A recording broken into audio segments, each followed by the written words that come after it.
Welcome back to the first episode of Deepish of 2026. Happy New Year. If no one has told you yet, which hopefully by now someone at least in life has told you Happy New Year. Hopefully they didn't say Happy New Year's because it's only one new year, not multiple.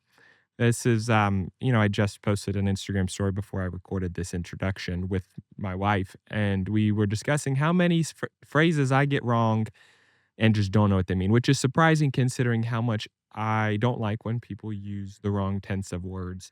But I don't know how to say certain phrases, which we don't have to get into right now. But I hope you had a wonderful holiday season. I am a little bit in mourning. My seasonal depression has kicked in just a bit um, because Christmas is over. We're through, New Year's Eve. See, that's a correct usage, though, New Year's Eve, because it's one eve of New Year's. But we're through New Year's Day, and so it's just a little sad. My son goes back to school, which he's sad about. He's not gonna be home with his brother every day.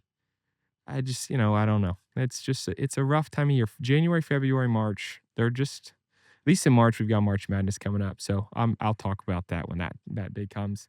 A little worried about my Duke Blue Devils right now. We don't look good. Um, Still in mourning over us losing to Houston last year. Discussed that, I believe, on episode 0. But anyways, those are all things you probably don't care too much about. But as I was thinking about filming the introduction for this episode, my dad called me yesterday and to talk, and he did tell me that he was cautious to say anything about last week's episode because he was worried that something he told me would get mentioned on this episode because he had gotten mentioned every time. Well, said nothing wrong, said nothing bad, but he got mentioned. So, Dad, shout out to you for calling me and listening every week. So, at least my parents support me. I don't know that my mom's caught up on episodes, but my dad listens religiously. So, anyways, as I was thinking about the introduction for this episode, if you know me, one of my favorite movies, period, and probably my favorite Christmas movie. It's like my two favorites, like 1A and 1B. They're the same tier. It's just different types of movies. But It's a Wonderful Life is probably my favorite Christmas movie alongside Christmas Vacation.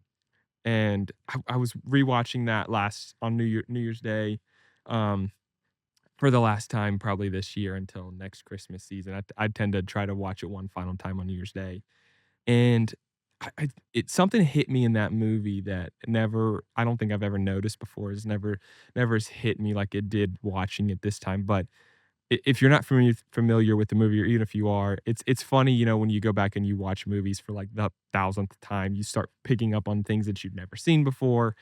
And one thing that I noticed was George is a kid.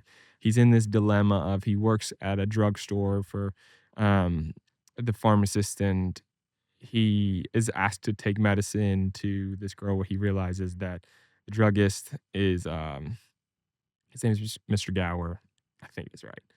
And he noticed he was sad. He saw a telegram where his son had died, and he realizes that the medicine that he's supposed to take to this family for this girl or is has poison in it. And so he's like got this dilemma of like, what do I do?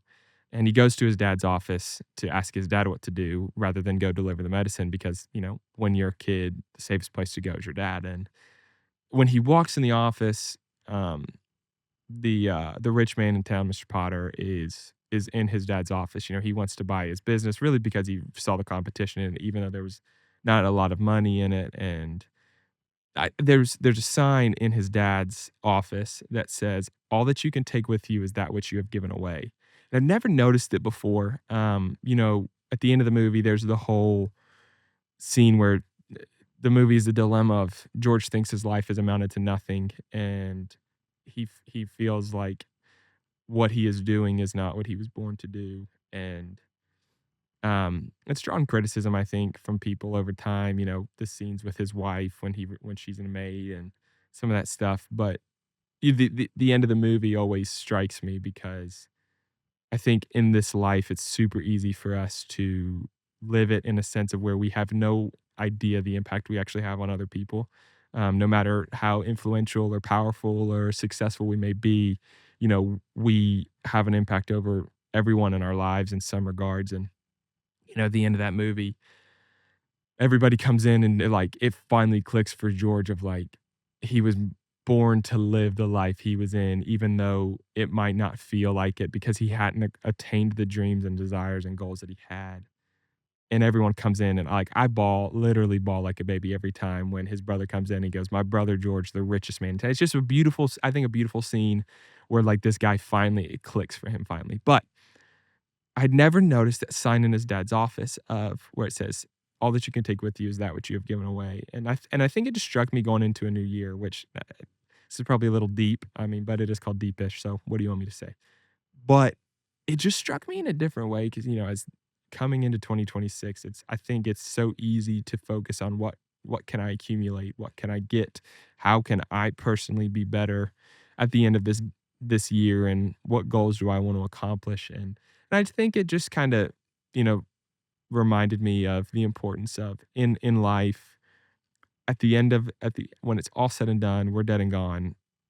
Really nothing we accomplish or do goes with us other than what we've given to people and how we've poured into people. That is how our legacy and our who we are lives on is through others. And I spent time over Christmas with one of my closest friends whose dad passed away this summer.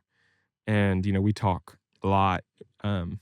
His dad was one of my dad's best friends and was, like a mentor. And the older I got, became a dear friend of mine.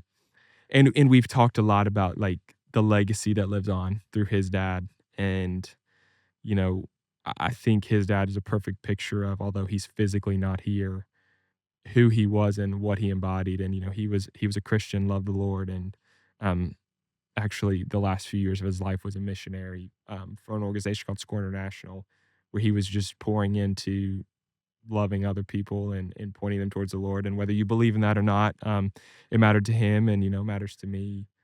But I think when talking to my friend Alex, when we reflect on his dad and his life and his legacy, I think that sign in the movie reminds me of that, of like, at the end of the day, um, whatever we've done doesn't matter near as much as the way we love and help people. So I hope maybe, as we come into 2026 and, this is again, probably a little deep maybe for the intro of a podcast, but I felt like I wanted to talk about it. And hey, guess what? It's my podcast. I get to talk about whatever the flip I want to. And you're listening, so you get what you get. But I just really was impacted by that. So maybe I just want to encourage you, like wherever you are, is uh, we come into a new year, like just set goals, have aspirations, have dreams. I've got a lot. I've got a lot when it comes to this podcast and what we want to do. And, super excited to hopefully release 52 episodes this year in 2026 or damn near close to it. We'll see what happens. But I think with all that being said, like set your goals, set your aspirations, but like every day think through like what can I give away to somebody? Maybe it's a text, maybe it's a kind word, but I mean, we'll never know what other people need, but all we can do is share with people what we have when it's on our hearts. And so maybe that encouraged you, maybe not. I don't know. Kind of feel like I went back into being a pastor for a second. That was kind of weird. I'm sorry, but it's what it is. So before we get into introducing this week's episode, I do have I have an allegation to address. I have been asked twice, actually twice in a couple of days, if I dye my mustache. And the short answer is absolutely the hell not. I've only dyed one part of hair on my body, and it was my head. I bleached it blonde for 2 years, and never dyed my mustache. This is natural. So everybody questioning, is it dyed? Is it fake? Is it a stick-on? Nope, it's not. And I'm not sorry for calling you out for asking me if it's fake. It's real as hell. Ask Tori. She'll tell you. It's real. But that's so stupid. But I did want to address the allegations of, is my mustache fake and dyed? It's not fake. It's not dyed. It's real as they come. So anyways, this week's guest, really excited to release this episode. This was not originally the quote unquote episode 5. At some point in time, I got to quit calling them episodes because it's just getting out of hand because I'm already confused on what technical episode we're on. I've lost track. I think technically it would have been our 5th guest this week. And that episode will come out. It'll be a 2-parter. It'll come out next week and the following week. But this week I decided to release a little bonus episode that is, I think, our 7th episode in total. So somewhere along the lines, I'm gonna quit calling them episodes, and we're just gonna be, as far as the guests are concerned, we're just gonna be another episode. And because I've got to count where we are, I think it's episode 7 technically right now. But I got to sit down back in November, right after our son was born, with a country pop trio, DEK of Hearts. They, at the time, were currently on The Voice. They just finished, and if I remember correctly, they placed 3rd on The Voice. If I'm wrong, I'm sorry. But this when we recorded this, we're not to the finale yet. If you have not listened to them, but go to YouTube, find their voice videos and listen to them. I've just I glaze them a little too much. I don't know if I can say glaze, that might be weird, but I gas them up a little too much in this episode. Maybe not, but they're freaking incredible. 3 friends of mine. I'm friends with Emily's husband, Chris. He comes up a few times in this episode. Shout out, Chris. So I got to sit down with them and talk through how they end up on The Voice, how they became a group, their stories individually in music, and a little bit of their upbringing. We get in off topic a little bit because look at me, this whole introduction was a little bit off topic. So I'm sorry, but it's about a 2.5 hour long episode, so it's a little long. But I hope you enjoy it. I think you'll love it. We get into some of the semantics of their time on The Voice, why they chose, if you're familiar with The Voice, if you watched it, they chose Niall over Reba, and I point blank asked them why they did. So they get into some of the semantics and nuance of that. I use the word nuance far too many times in this episode, so I'm sorry. Mute it when I talk if you feel the need to, because it's absurd how much I use it. But really excited, and can't wait for you to be able to hear the whole episode with them. But last thing I have to say, in this episode, the first time we used multiple camera angles, and so Dylan, my friend, his face was a little cut out in some of it. So I'm sorry, Dylan. My love for you has not changed. You are a phenomenal human being. So I'm sorry about that. Well, I said it before. I say it during the podcast. We're bootstrapping this shit from the ground up, and so when that happens, I produce everything by myself. And with that comes things like that, where camera angles are a little off. So I'm sorry, but can't wait for you to listen to my interview with my friends, DEK of Hearts.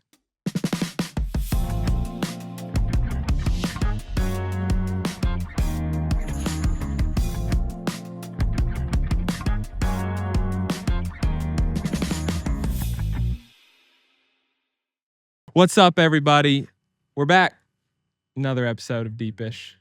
I don't know which camera to look at. I've got 3 cameras going on. I've never done it like this before, but it's a special episode. I have, for the first time on my podcast, DEK of Hearts. Hi. Yeah. Hello. We're so excited to be here. Thanks for having us. I'm so excited to have you all. So currently, when we're recording this, it is sometime in November. And last night, your all's battle, was it the knockout? The knockout. Listen, I don't the semantics of this. Okay. It's confusing. It's very confusing. Is it bad to say that I'm only watching The Voice because you all are on it? We actually appreciate that. Yeah. I just I want dead ass. I want to be honest with you all. Hey, thank you. We appreciate it so that. much. It's all Chris's fault because Chris told me. Chris it's to blame for a lot in Yeah. life. Well, but honestly, He's I the feel like a best. lot of what he's to blame for is like good blame. The best things. Yeah. So it works. But so you guys want to introduce yourselves? Sure. Yeah. Well, Who wants to start? We're going our name order. Do it. official order. Yeah. The official order. Well, I'm Dylan. I make the D of the heart. Yes. I'm Emily. I'm the E. And I'm calling the K. And together we're DEK of Hearts. with a silent C. And With a silent C. My husband Chris. Honorary. Yes. Honorary. The silent C.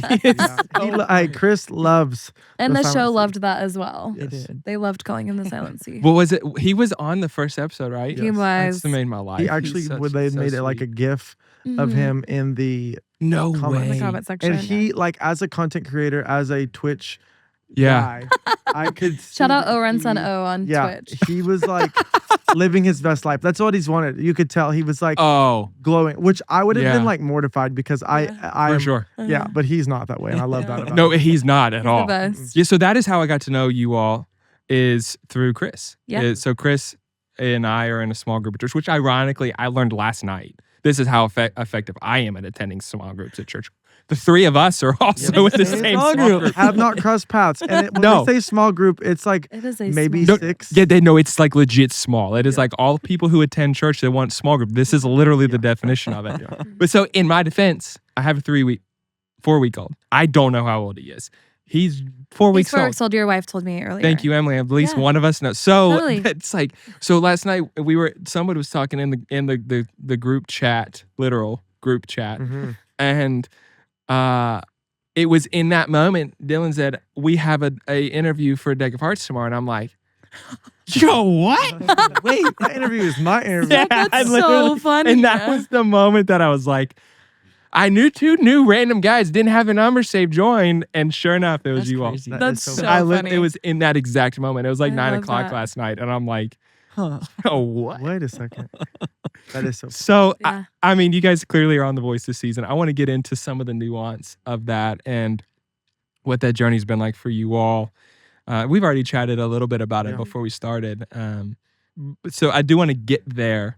But before we get to there, I want to start more individual here. I want to hear a little bit from each of you about like your life growing up, and then also want to talk about like your journey into music, how you got there, what that process was like. Because like you don't wake up one day and you end up on The Voice. Right. Like that's just Yeah. like Sure. Yeah. if you do, you're getting laughed That's off. Like, crazy. Mhm. and also like for those of you who don't watch The Voice, you guys got a 4-chair turn, which is a big freaking deal. Yeah, thank Okay, you. hold on. I wasn't gonna go there yet, but I have a very Yes, serious come on. one. Yeah, please. And I don't know that we have to answer it yet. That's okay. And I'm gonna try to be polite when I ask this question, but what the hell were you thinking when you chose Niall That's over a very Reba? valid question. Because I immediately, and like this is awesome. Clearly, you guys made the right decision. I texted Chris a gif of Reba the second I watched it happen. Sure. Swear on my life, and I just was like, And then Oh. you had to, Yeah. unsend that message. Yeah. You like sent the Niall one. You're like, yeah, I'm like, no, I just let it ride. Sure. I just let it ride. I love was it. like, but I mean, we don't have to get into that. But like that no, we was. totally can. Let's talk. Okay, before we Yeah. get into anything else, let's talk about that. So how long? Like on the show, you don't have it. The way it's produced, you don't have long. How long did you all actually have to make that decision from the time that they both like? Clearly, all 4 wanted you, but like, I love Snoop, and shout out Snoop's doing country with Ernest Oh my now. gosh, she is. Yeah. And we love Snoop. We love Snoop a lot. It's DOGG. Yeah, he's But awesome. like, so like, I feel like for you all, naturally, it kind of came down to Niall or Reba. So like, that moment, they're both begging for you to come on their team. Yeah. How long do you have to talk amongst yourselves and make a decision? We didn't need long because before we went out, we were like, hey, this is kind of where we're leaning. We were leaning towards Niall in the first place. Okay. But what I appreciated was Emily was like, hey, if anyone feels anything different, like we'll check in before we make the decision. Okay. And so you can see us Yeah. huddle up and like all hearts clear, everybody on the same page. It's and we honestly were. not much more time than you see. Mhm. Like in part. that moment. I mean, there's a little bit more time of like talking to the coaches and Yeah, whatnot. sure. But I mean, like I would say like literally 30 seconds. Yeah. We were like, Yeah. But this we is who we're didn't going need with. more. So Yeah, that's sure. nice. So you all knew going in, like this is who our preferred coach is. If he turns his chair, Totally. what made that? Why? What was the thought process behind Niall? Mm. That's a good question. There's a few Sure. ideas behind that. I think one for us, like him being a part of One Direction, Mhm. being a part of a group for a long Yep. time. I think we wanted to kind of hear like, hey, like what wisdom does he have? And seriously, one of the things he told us, he said sometimes when One Direction would sing a song, they would just go down the line and see who would sing it best, Yeah. and that's the person that needs to run No, run the freaking operation. way. Everyone kind of gets behind him. So we thought that was like Yeah. that's helpful because it's hard. Mhm. I mean, we were just starting to write more and stuff. And we're Totally. like, who's singing what? And so Yep. it was some good advice, you know. Yeah. Also, like, like if your viewers like know anything about the show, like you go against your team Mm-hmm. the majority of the show, Yep. almost all of it, Yeah. until lives, and so we kind of knew going into it that there was a really good chance that Reba was going to have a lot of Yep. banger country artists, As she does. and as she Yeah. does, yeah. And not that like we didn't think that we could go up against them. It's just like why not? Why box yourself? You know, into a hole that exactly. you don't have to be in? For Exactly. sure. And a lot of other people had that idea as well. I mean, you saw last night we Yep. went up against Kaylee, and she is seriously could be on the country top charts, like Absolutely. It's Not crazy. even- at any Yeah, her second right voice now. was stunning. She's insane. She could go up against any female in the country world right now and be just as good as them. And so, I mean, like we had that strategy going into it, but I mean, a lot of other people did as well. And so, Yeah. but Niall, yeah, I think from the beginning we prayed for one chair turn. Yep. We were blown out of the water when we got 4. Yeah. And in that moment, even though Reba did really, really, really, really, really try for us, we still just felt. Listen, I have to be honest with you. If Reba McEntire's, wasn't she on her knees begging? She fell on the floor. She fell on the floor after we didn't pick her. How do you want me to say no to that? I know. Because all I see, did you all ever watch the show Reba growing up? Of course. Yes. That's all I see. Of course. Yes. And it's just like, but it's like all like clear again. I'm like being a little facetious, but like you all made a great decision. Sure. And it's interesting though to hear you all talk about like when you're choosing a coach, you're not choosing style as well, you are, but there's also a lot of nuance that goes into who you choose from. Like Dylan, you said like you're choosing the guy who was in a group. Well, we're a group. Like as much as Reba, like the style of what you all do is very country, but has that pop, style to it. But it's also the most logical person from that side is it's not a person with two backup singers. You are a trio. Totally. So why not choose the person who was in one of the most successful boy bands of the last 25 probably the most successful. He's never had a group before. We are his first group that he's ever had in his 3 seasons. And so we felt like he would take special care of us because he's never had a group and wanted a group. And don't get me wrong, like Reba did fight for us before she even laid down.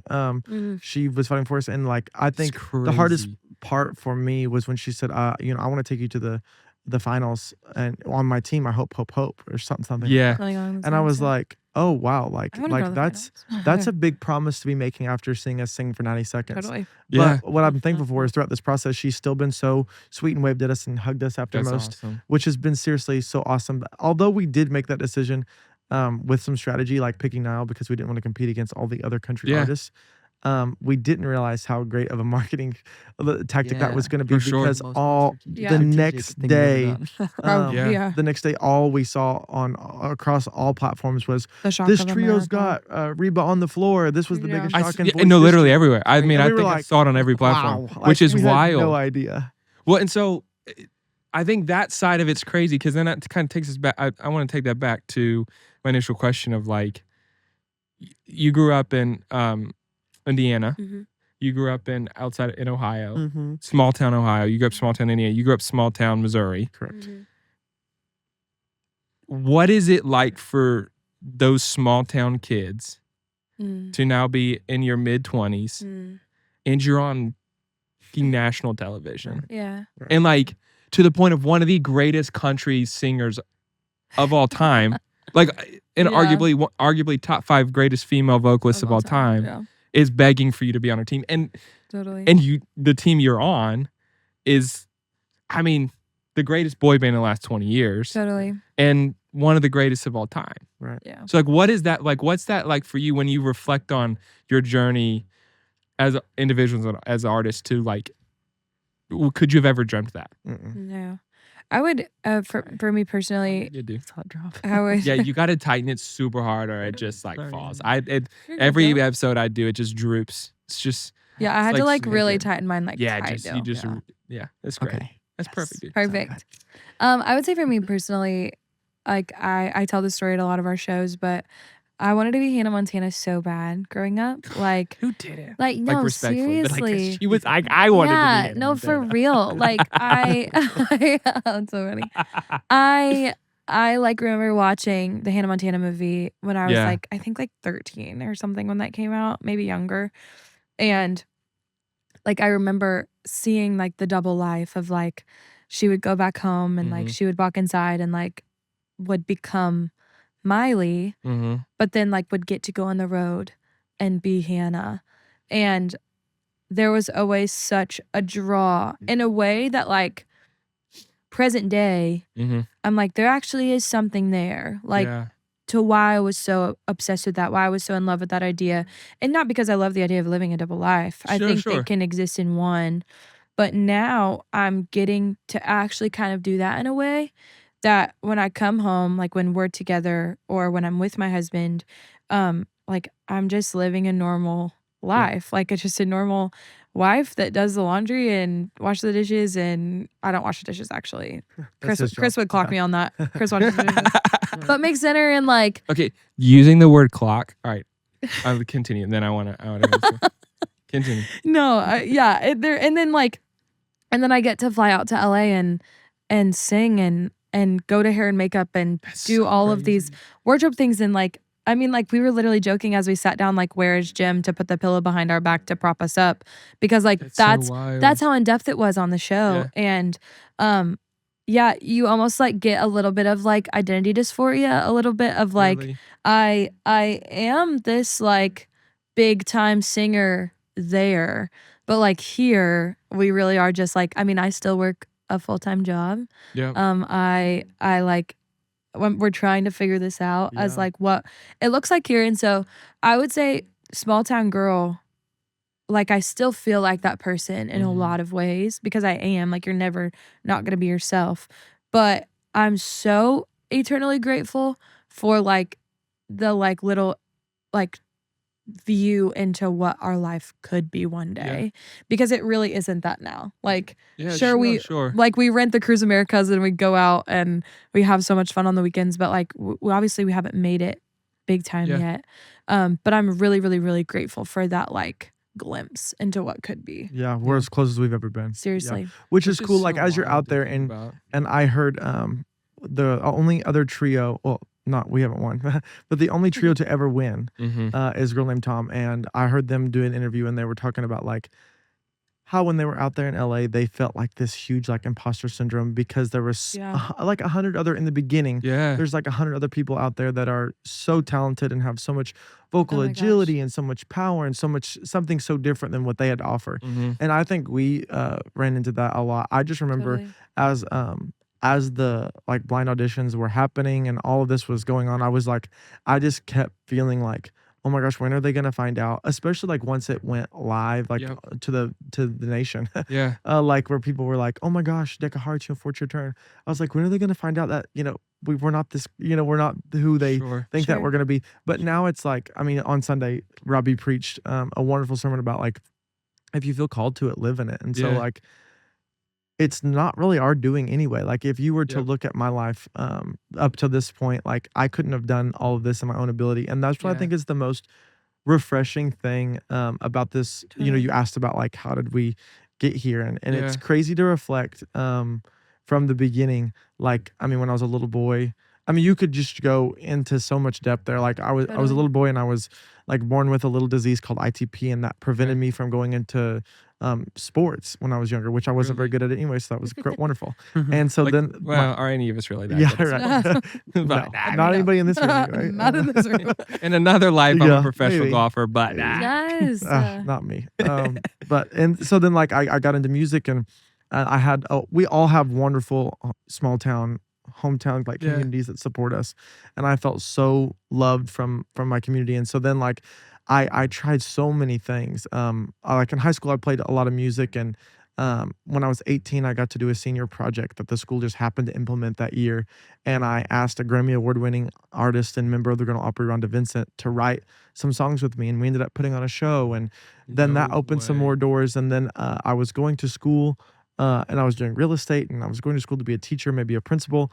Totally different course of my life. But as I would like get the houses ready to do like an open house, I would be singing, and I was like, man, I just feel like I need to do something different. And then I called Rhonda and was like, hey, I'm thinking about moving to Nashville.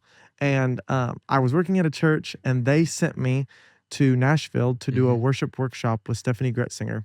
Okay. And while I was there, I toured Trevecca. Okay. And on that tour, I remember not being super impressed or in love with the campus necessarily. It wasn't like the most beautiful day ever. It's not in the greatest part of Nashville. It's really not. It's in the hood, in the ghetto. And on that tour, they like get you a coffee to like win you over kind of at the end. Yeah. And I met the only people that I talked to on that tour that day were Chris and Emily in the coffee shop. And I was like, not a coincidence, by the way. No. All of this, I feel like all of these steps have just been ordained. Like, seriously. For sure. And I met them, and I was like, man, if everyone is like them at Trevecca, I want to go to school there. And they're not. So I'm so glad that they're the only people that I talked to. And so I was like, that's so funny. So that was the deciding factor for me to move to Trevecca. Yeah. And that would have been in 21 after COVID. And then I saw Dylan singing an Ed Sheeran song. What was it called? Oh, Visiting Hours. Visiting Hours. And I was like, man, that guy's so good. Still at this point, never thought about being in a band. And I had never really met Dylan at this point. Like no way. And then I auditioned for a PR band Okay. and didn't make the first one. It was a Southern Gospel group, and I was like, I "Dang did it. not know you auditioned for that one first. That so sucks, like that I missed that That does so opportunity." suck. And then I auditioned for Refuge, which was one of the traveling worship bands, Yeah. and got that. Emily and I traveled on that, and Dylan traveled with Emily's husband, Chris. And He I was was like, also a phenomenal vocalist. I don't know if you know that about him. No way. He's a is. crazy singer. he is like, I So saw a he- video of him and was like, "Is this No. guy?" Yeah, Like, like he just wants he to studied act music like- in school. Like He just wants to act like he's not because he does Yes. video and he Yeah. plays his Nintendo Yeah. Switch. but he has a too. lot of Exactly. agility. Is really accurate on his pitch. Like, he is No seriously way. awesome. Did he go to school for that? yeah, he Mhm. studied voice in What? school. It's Okay. stupid. All right, hold on. I know it's literally. I could call stupid. him right now and ask him, why did you study Yeah. voice and you ended up making videos for a living? Yeah. Social His media passion videos. just changed. I think the Yeah. Lord like called him into ministry in For high sure. school, and he was like, the only thing I think I would be good at is singing. yeah. And so he just No did that, and he just pushed into it as hard as possible. But the and Lord became really, very well, very yeah, good at it. and but while we were at Trevecca, he became like the face of Yeah. Trevecca TikTok, which is funny Very enough. successful. well, that's on literally- brand though for him. Yeah, Like, but like totally. knowing him Totally. now, Totally. like that makes sense. That So he was like would Mr. be good at Mr. that. Trevecca TikTok while we were there, and then he was like, "Wait, I think there's something here. I want to make videos." And so then he kind of pressed into like streaming Yeah, to Twitch, and then now he's out on Hollow. So that's wild. yeah, it's I had crazy. No idea. yeah, but anyway, He sorry, I can interrupted sing. you. No, he can sing seriously, and He can he sing. is seriously our biggest supporter and, Yeah. and encourages us and does literally anything. When we go Yeah. to a show, Yeah. he'll check people in, help sell merch. He loves That's to so introduce us. sick. He Yeah, does a host wonderful our job show. hyping the crowd up. I Like love seriously, that. I mean, Oh, that that's hype like the Yes. perfect guy. job for him. No, seriously, and he's so genuine in it, which is so awesome.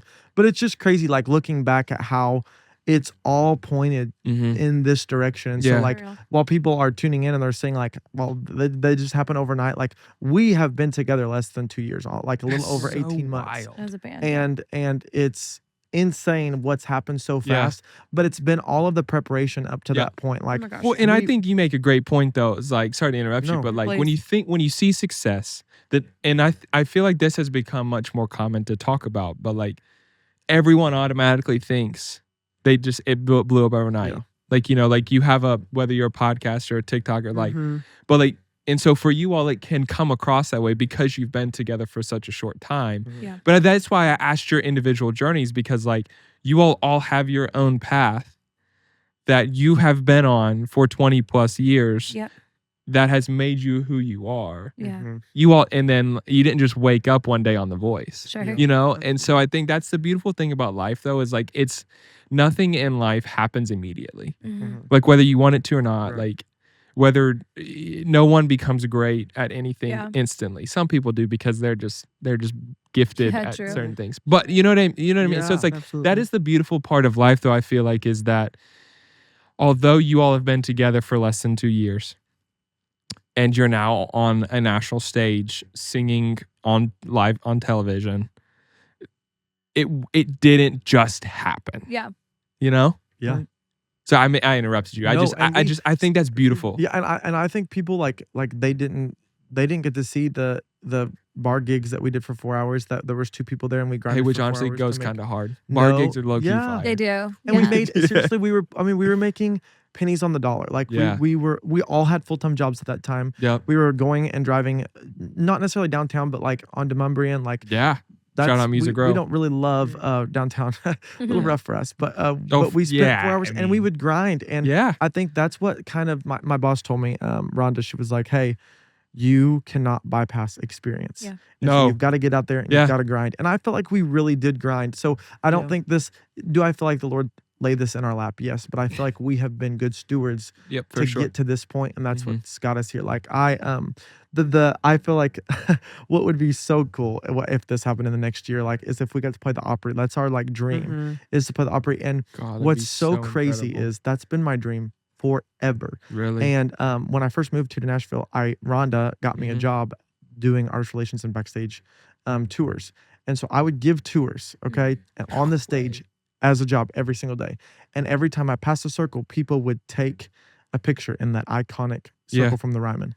And every time I would pass that circle, I would say, "Lord, your goodness and worthiness aren't conditional of being in that circle, but you say you'll give us the desires of our heart. Mhm. And my desire is to be in the circle one day." So good. And seriously prayed that every time, never stood in it. And I was gonna ask, did you ever stand in ever, it? Never, Mhm. never, God, never, there's never. something purest about that, though. So good. There is. Yeah. And we just like 2 weekends ago, I went from being a creative manager for Rhonda Mm-hmm. to she called and wasn't feeling well and asked us to help fill in at her shows, her sold out shows 2 weekends ago, which was a huge step for That's us. crazy. And I was like, guys, we couldn't I can smell it. get any you know? closer. Yeah. I mean, you just Can can't smell the stage. get any closer than we That's are right now, which insane, feels so man. awesome. But like, if you would have rewinded 10 years Oh ago, my gosh, yeah. I mean, I would have thought that would have never been able. I mean, That's so wasn't even a wild, possibility. dude. So we're so thankful. Mm-hmm. That's so. What's your? Well, hold on. Before I ask, when did you start with music? I mean, that's all I've ever done. So, So- like little. I mean, there's So pictures like of you were me. like a kid. Like you started Yes. in music as a kid. Mhm. What? All right. So Yeah. tell me, go into a little bit of your backstory. Yeah. Like music, personally, everything. Yeah, same to Colin, doing like music my whole life. Like my dad, Right. he was a part of a Christian quartet, and I just remember like, Who was it? oh, who was it? Oh, no one big. No, but no, hold, no one listen, big. They did like DC Talk stuff. You doubt the obscure Christian Southern gospel artists that I know. Oh, there was They were nothing not Southern gospel. Wait, okay. I was raised It was in a very, it was Southern very gospel like, Wait, hold on, family. like contemporary. Wait. What? What? Who was it? I'm trying to, even if it I had don't a even name, it was know. just, it was my dad and his buddies. There was Oh, they didn't have a name? No, I But don't. they Oh, look I like- thought he you were looks gonna like tell me it was models. +1, and I was Oh, gonna literally wow. fall on the floor. Do you know who +1 is? And I no, I have don't. heard of Plus One. You I have you've heard of them? Yeah, I've never. Okay, so +1 was everything I'm about to say is in the most respectful manner yet, Yeah. but they were the Christian boy bands who couldn't be in sync, Totally. and so they became Christian. And like Totally. it's like the most grungy, like I love that. 2000 angsty teens pop. That's like and I love that Christian. so I'll play you much. some. It's like I was not allowed to listen to secular music as a kid, Sure. so it's like that was Anyways, I'm sorry. It was the best, but the worst all at the same time. My parents' and band name was called Legacy 5. Ooh, I don't know Okay. if that's. I've heard of have you that heard one. of him? Yeah. Like low key kind Heard of. of that. Probably not. Yeah. I traveled They with were the pretty Isaacs. big They in- opened for them. In Terre Haute, Indiana. Yeah. They were Yeah, big. they were They're the tour they traveled to churches Yeah, their was pretty scope big. was crazy. It was like 10 miles. Yeah. It's great. They had 12 dates a year. Yeah, it was awesome. That was us. That was us 6 months Felt ago. that. I feel you, mom and dad. Hey, Wait, I said that and now it doesn't feel right. Legacy 5 feels like a bigger. I'm gonna call my mom after this. Also and known ask. as the Isaacs. Yeah. Yeah. Imagine if I was like, Seriously. they were like Decipher Down. Could you imagine No, that? Do listen, you remember no, that's Decipher what I'm Down? vaguely. Or like, 11th hour. or like, yeah, or like, who was The Martins. no. Oh, listen, don't get me started on Martin. It's like, Isaacs, listen, there's a whole sect of music that people have like. Yeah. They My have no wife idea. hates it, and I'll just turn on like. yeah, Chris doesn't love it either. No, Tori hates it, but like Yeah. she didn't grow up with it. Like Yeah. I Yeah. did. Like And that's okay because they can have their own music and we can have that. yeah, and she You know? but like my wife, let's be real, she hates 98% of the music I listen to as it Sure. is. It's just probably because I listen to it way too much and way too loud. Sure. No, so like, but my son, he loves hip hop. He knows what's up. Okay. Oh, so like we'll get in the car and he'll be like, "Dad, play Soldier Boy." Oh. No, so like we're like OG hip hop. Oh yeah. He knows what's up. So like the other day, I want to hear what I just this is random, but we're the other day. This is what you get on my podcast. You just never know. What's I gonna love come that. Yeah. We were in the car, I was like, and you know, kids and 6, 7 and the whole thing. And now Oh. apparently there's I 41 mean, or kids. My 25-year-old 41? husband can't. yeah, start there's this new thing, something. or maybe it's 46 or something. I He's don't like, know. it's like they're doing this. I'm like, I think I just did something bad. I don't know Yeah. what this means. And like, I'm very pop culture aware. Sure. Always have been, but now I'm not. Yeah. So I'm like, dude, let me introduce you to the original 67 or 6'7", not 67. And you know what song I played? 6 foot, 7 foot. Blah, blah, blah. Oh, 6 foot, 7 foot. Yeah, that 8 one. foot, look. And Yeah, he's like- I know all about and that. No. Do you know that song? I almost sang. Yeah, no, they were raised a little I wanna different. go home. I don't think that's the same song. Not the same song. Yeah, I was like, I wasn't Use my raised charisma. You- I was Where raised they on came strict originally from, bluegrass and country. Yeah, so like I was raised on like Southern gospel. Yeah. I think we were very similar growing up. Yeah, I Like, feel weren't allowed it's- to listen to it, but you were listening to it on the bus. They 1000%. Yeah. 1000. I think yeah. we really relate in a lot of yeah, ways. when my mom found out when I was 17 that I She had beat you? I had a burnt Lil Wayne CD. I don't remember what it was because you know how she found out my snarky little 16 or 15-year-old sister, how Yeah. old she was. She tattled on me. It says, Of course. Jake makes me listen to Lil Wayne in the car. My mom, I thought that was the end of me. Yeah. I But thought you were gonna meet Jesus. I was close. Yeah. Oh, as close as I was for all the dumb things I did in high school, that was close. Sure. Because I corrupted my sweet baby sister with Lil Wayne. Sure. Of course. But yeah, so someone had to do it. Southern gospel eventually became a lot of like K-Love Oh, pop. come on, Toby Mac and Skillet. Yeah, we know all about that. Yeah, it's tough. It's Never tough. Like, seen but there's that. a nostalgia to it There for is. me Oh my now. So like, I'll gosh. go back to like 2011, 2012. So like, You play any Casting Crowns song, and we're on our okay, no. This is Casting a Crowns true is our story. favorite. I saw them on TikTok the other day. I don't know how, because most of my Oh my TikTok gosh. is not Christian. I think I related. sent it to you. They're old. Yeah, and I saw some, and I'm like, old. and like I was deep. Like my youth pastor from when I was in high school is still the youth pastor of the church I went to growing up, and still a very dear friend of mine. I texted him, and he's like, "Dude, you're like deep." I'm like, "No, I was deep." Yeah. But they don't write But- songs like that anymore. No, They There, don't. there are not They songs like don't. that. We were in No. LA in the hot tub playing throwback worship songs. That is as with our good of a arms that is up, as good of a like, way as a story can start. Oh. Is we were in LA in a hot tub. hot tub. I think that is the night that I got sick from the hot tub somehow. Yes. I got some kind of No illness from way. the hot tub. There's some bad things in there. Yeah. Yo, Nasty. you were the only worst place to Nasty. be in a hot tub is maybe Vegas. Oof. Oof. You were in The LA in a hot tub. at that hotel. Was pretty nasty. I mean, listen. Shout out to the Marriott. Yeah. Shout out Marriott. And our air And- purifiers. Yeah, seriously. So, what music did you grow up on? That I mean, like Yeah. my parents were Southern gospel like people. Well, not really my parents. I guess my like grandpa. Yeah, And then like it just kind of they weaved into like the very like 90s, Yeah. early 2000s worship. Point of Grace. Point of Grace. What do you know about Point of Grace? 110% Point of Yeah. Grace. Yeah, and so and then like they were actual worship ministers at like the Okay. church I grew up in. Okay. And so my mom my mom is a phenomenal pianist, always has been.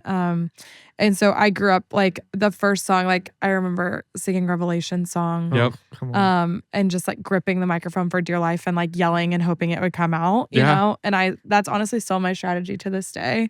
It's just kind of yelling and hoping it comes works out. Pretty good. Yeah, So I mean, and that's not so what you're doing. Yeah. totally, yeah, thanks. So, but I- yeah, so that's kind of I went into my route was like I'll do worship just like Yep. my parents, and so I just studied voice in college with kind of like a theology like minor. Yeah, sure. I mean, and it's Rebecca, which kind of like Totally. I feel like those schools you have to have some Bible yeah, some kind minor of or yeah, degree you'd somewhere. have to take Bible courses. Yeah. Yeah, but Which is then cool, that's yeah. how I met Colin, and then yeah, But we Yeah. all like everyone grew up singing in the church. Like yeah. I mean, for the fifth grade All three talent of you show, Mhm. I sang "Does Anybody Hear Her?"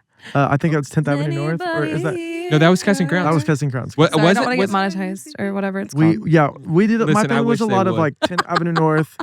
I'm so sassy for no Is reason. that right? 10th Avenue North, yeah. Yes. Like Oh yeah. Avenue North is That Third was it. Day, Casting Crowns. Those songs. Hey, were- okay. I mean, Third those- Day is the Christian version of Nickelback. Yeah. Oh, and my can't change my my dad mind. loves Yeah. Nickelback and Third Day, but my family was kind of weird. Like they do this thing where like you can't watch The Simpsons and can't watch Harry Potter, but like half of them are alcoholics. So it's like kind of weird. It's a weird balance. God, that is I like don't the most understand it. Baptist thing I've ever Yes. heard in my life. Yeah, we but heard a not joke. actually Baptist, because Baptists wouldn't drink, but they would for Yeah, sure yeah, smoke yeah. a pack a day. Yeah. Yeah, we heard Oh, a yeah. joke. I think it That's- was I think it was at The Voice where we were like or we were talking to someone about how we went to the Baptist church and they were like, well, one thing about those Baptists is like you can't go fishing with one of them because if you go fishing with one of them, they'll drink all your beer. But if you go fishing with three of them, you can't drink beer because they'll tell you. 100%. No, I was that's like, a that's fact. so funny. No, okay. So I grew up in Baptist churches. Like I was a student pastor years ago in a Southern Baptist church, and like I grew up in the era of independent Baptist. Oh, wow. Yeah, which I don't know if you're familiar with that, but that is like Yeah. it.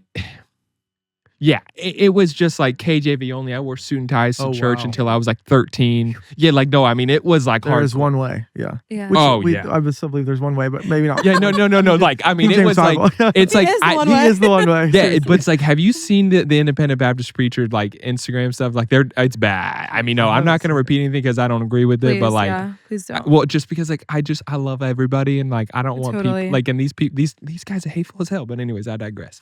But so like. I mean, but I remember like being in public and like as a kid and seeing like people that you go to church with drinking beer and being like, Yuck! What are they doing? Yeah. And then it's like, I mean, 7-year-old me would hate to see 31-year-old me with 30 bottles of Yeah, bourbon sure. sitting on display in Right my behind basement. us. I listen, we got so deep into the Southern gospel world. I once had to skip a basketball game in high school to go see the Gaithers. Oh, And I'd actually what? that just came up. I'm gonna make my kids skip their basketball No. to go see the I game. I wish just they came up and still I'm still had mad. The tent revivals. We went to the tent Oh, revivals. wow. The Ledbetter. I don't know if you know the Ledbetters, but the Ledbetters were the Southern Gospel in like our region Yeah. that would come and do these tent revivals, and they would always pitch this tent like a hayfield somewhere. 100%. The same Your area they car's sell getting stuck on fireworks. your way out. There's black snakes crawling Yes. in the weeds, Well, to handle them, of course. and it's always hot. Yeah, it's always hot. Always hot. Oh, The services because are it's in so long. June. Yeah. Yeah, no, and that's I love it. Everyone's and- also wearing suits. But Love and it. that's So you're- also yeah. why people hate church. Like, let's just call it it is. Because like, as You this, know what what? Yeah. 7-year-old wants to go to a tent for 4 hours? Yeah. I did. I did. But Like, part of me I mean- kind of wants to go now. I I don't would- know. Yeah, Like see, I that's miss different. it. Yeah, it's like there's you a know? part of me that's like, I go back. Yeah. It's like my dad. So my dad and I would. The other music I grew up on was country, Mm-hmm. and like Kenny Chesney's When the Sun Goes Down, still one of the greatest gosh, albums of yeah. all A time. legend. Mm-hmm. Like that album, top to bottom. So Legendary. I have become. I think I talked about this on an episode. It all runs together. I have become a big like. I only want to listen to albums person.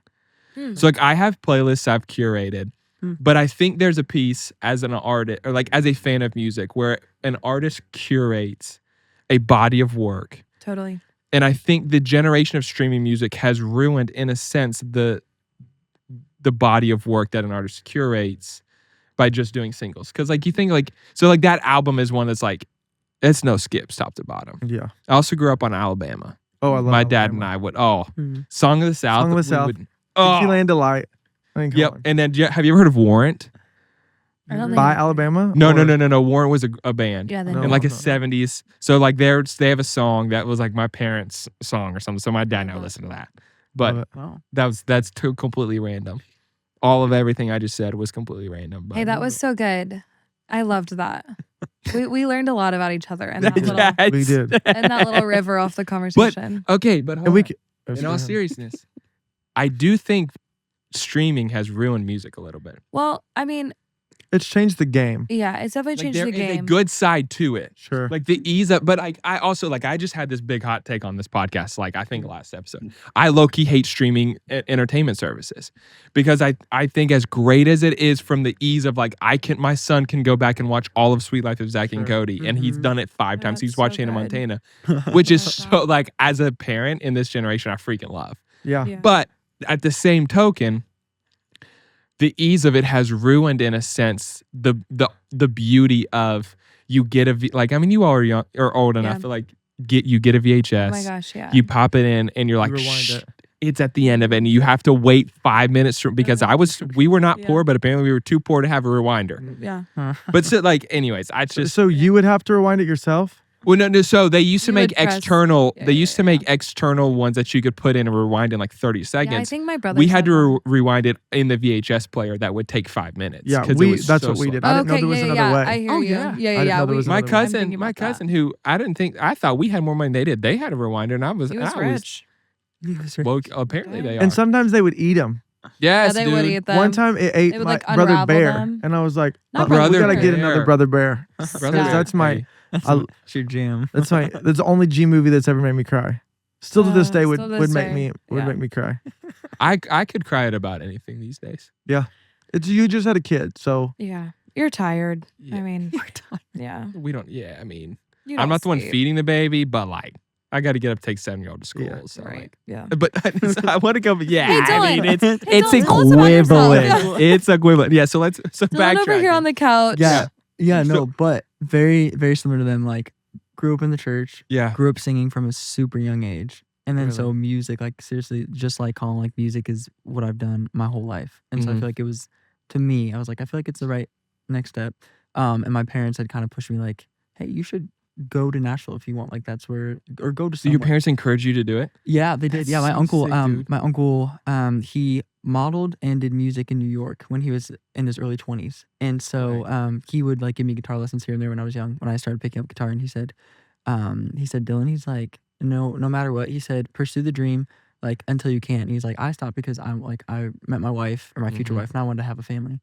And I was like, definitely had met my future wife. Definitely not on Trevecca. I didn't know what a Nazarene was. I was like, some of those women are kind of scary. Yeah. Like Hey, my amen. teacher stood up on the table and she was like, she Nope. played some Beyonce and Jay-Z. It was like some performance and she was like dancing on the You're table. gonna have to tell me the name after. Mary Wait, wait. Schmidt. Oh, I could have guessed that. Oh, she on blast. That was gonna be my guess. Oh, That was gonna be my guess. and you know what? I can see that. Wait, hold on. She had a Rogue Chapel one What? time. She did wait, have a wait, Rogue wait. Chapel Oh one my time. gosh. She Sorry. she played Jay-Z and Beyonce. I can't remember what point she was making. It was like my freshman year. I was about to ask, like, was this like a pro This Jay-Z and wasn't a pro. Beyonce, It or was couldn't it be like pro. they It are the couldn't have devil? Not been from pro, her. not She was from not her. married and was a bit. So of a- she's I for think. sure turning the halftime show. I'm off. scared to talk about her. Like that's how fearful that woman made me in class. She's scared. And that's how I feel. I'm like, No I don't way. even want to be talking about her in conversation because I'm scared she'll change my grades I don't know where she's somehow. at. But So, oh she's yeah, not- no, She'll like revoke you've been my out of school for 3 diploma. years. I and don't know how. She's in the rafters of our house listening.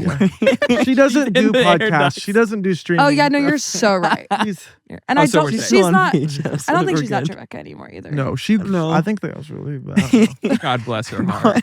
But that Oh was my so random. gosh, But that's not- No, I but love for the fact him, that it came up.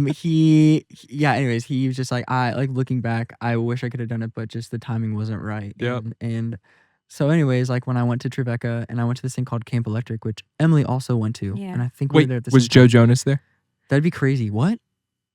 I At was Camp just it Electric? was a joke about Camp I Rock. was gonna say. Oh, okay. what? I was like, that'd be Is this the wrong. Christian version No. of Camp Rock? Toby Mac put Yes, this thing it on. is. Yeah, It was Toby seriously. Mac's worship camp. Toby Shout Mac's out- music camp. Shout out Toby Mac. Yeah. Shout out He's a Toby good one. Mac. Yeah. And I it's- met him there and got a picture. Did you?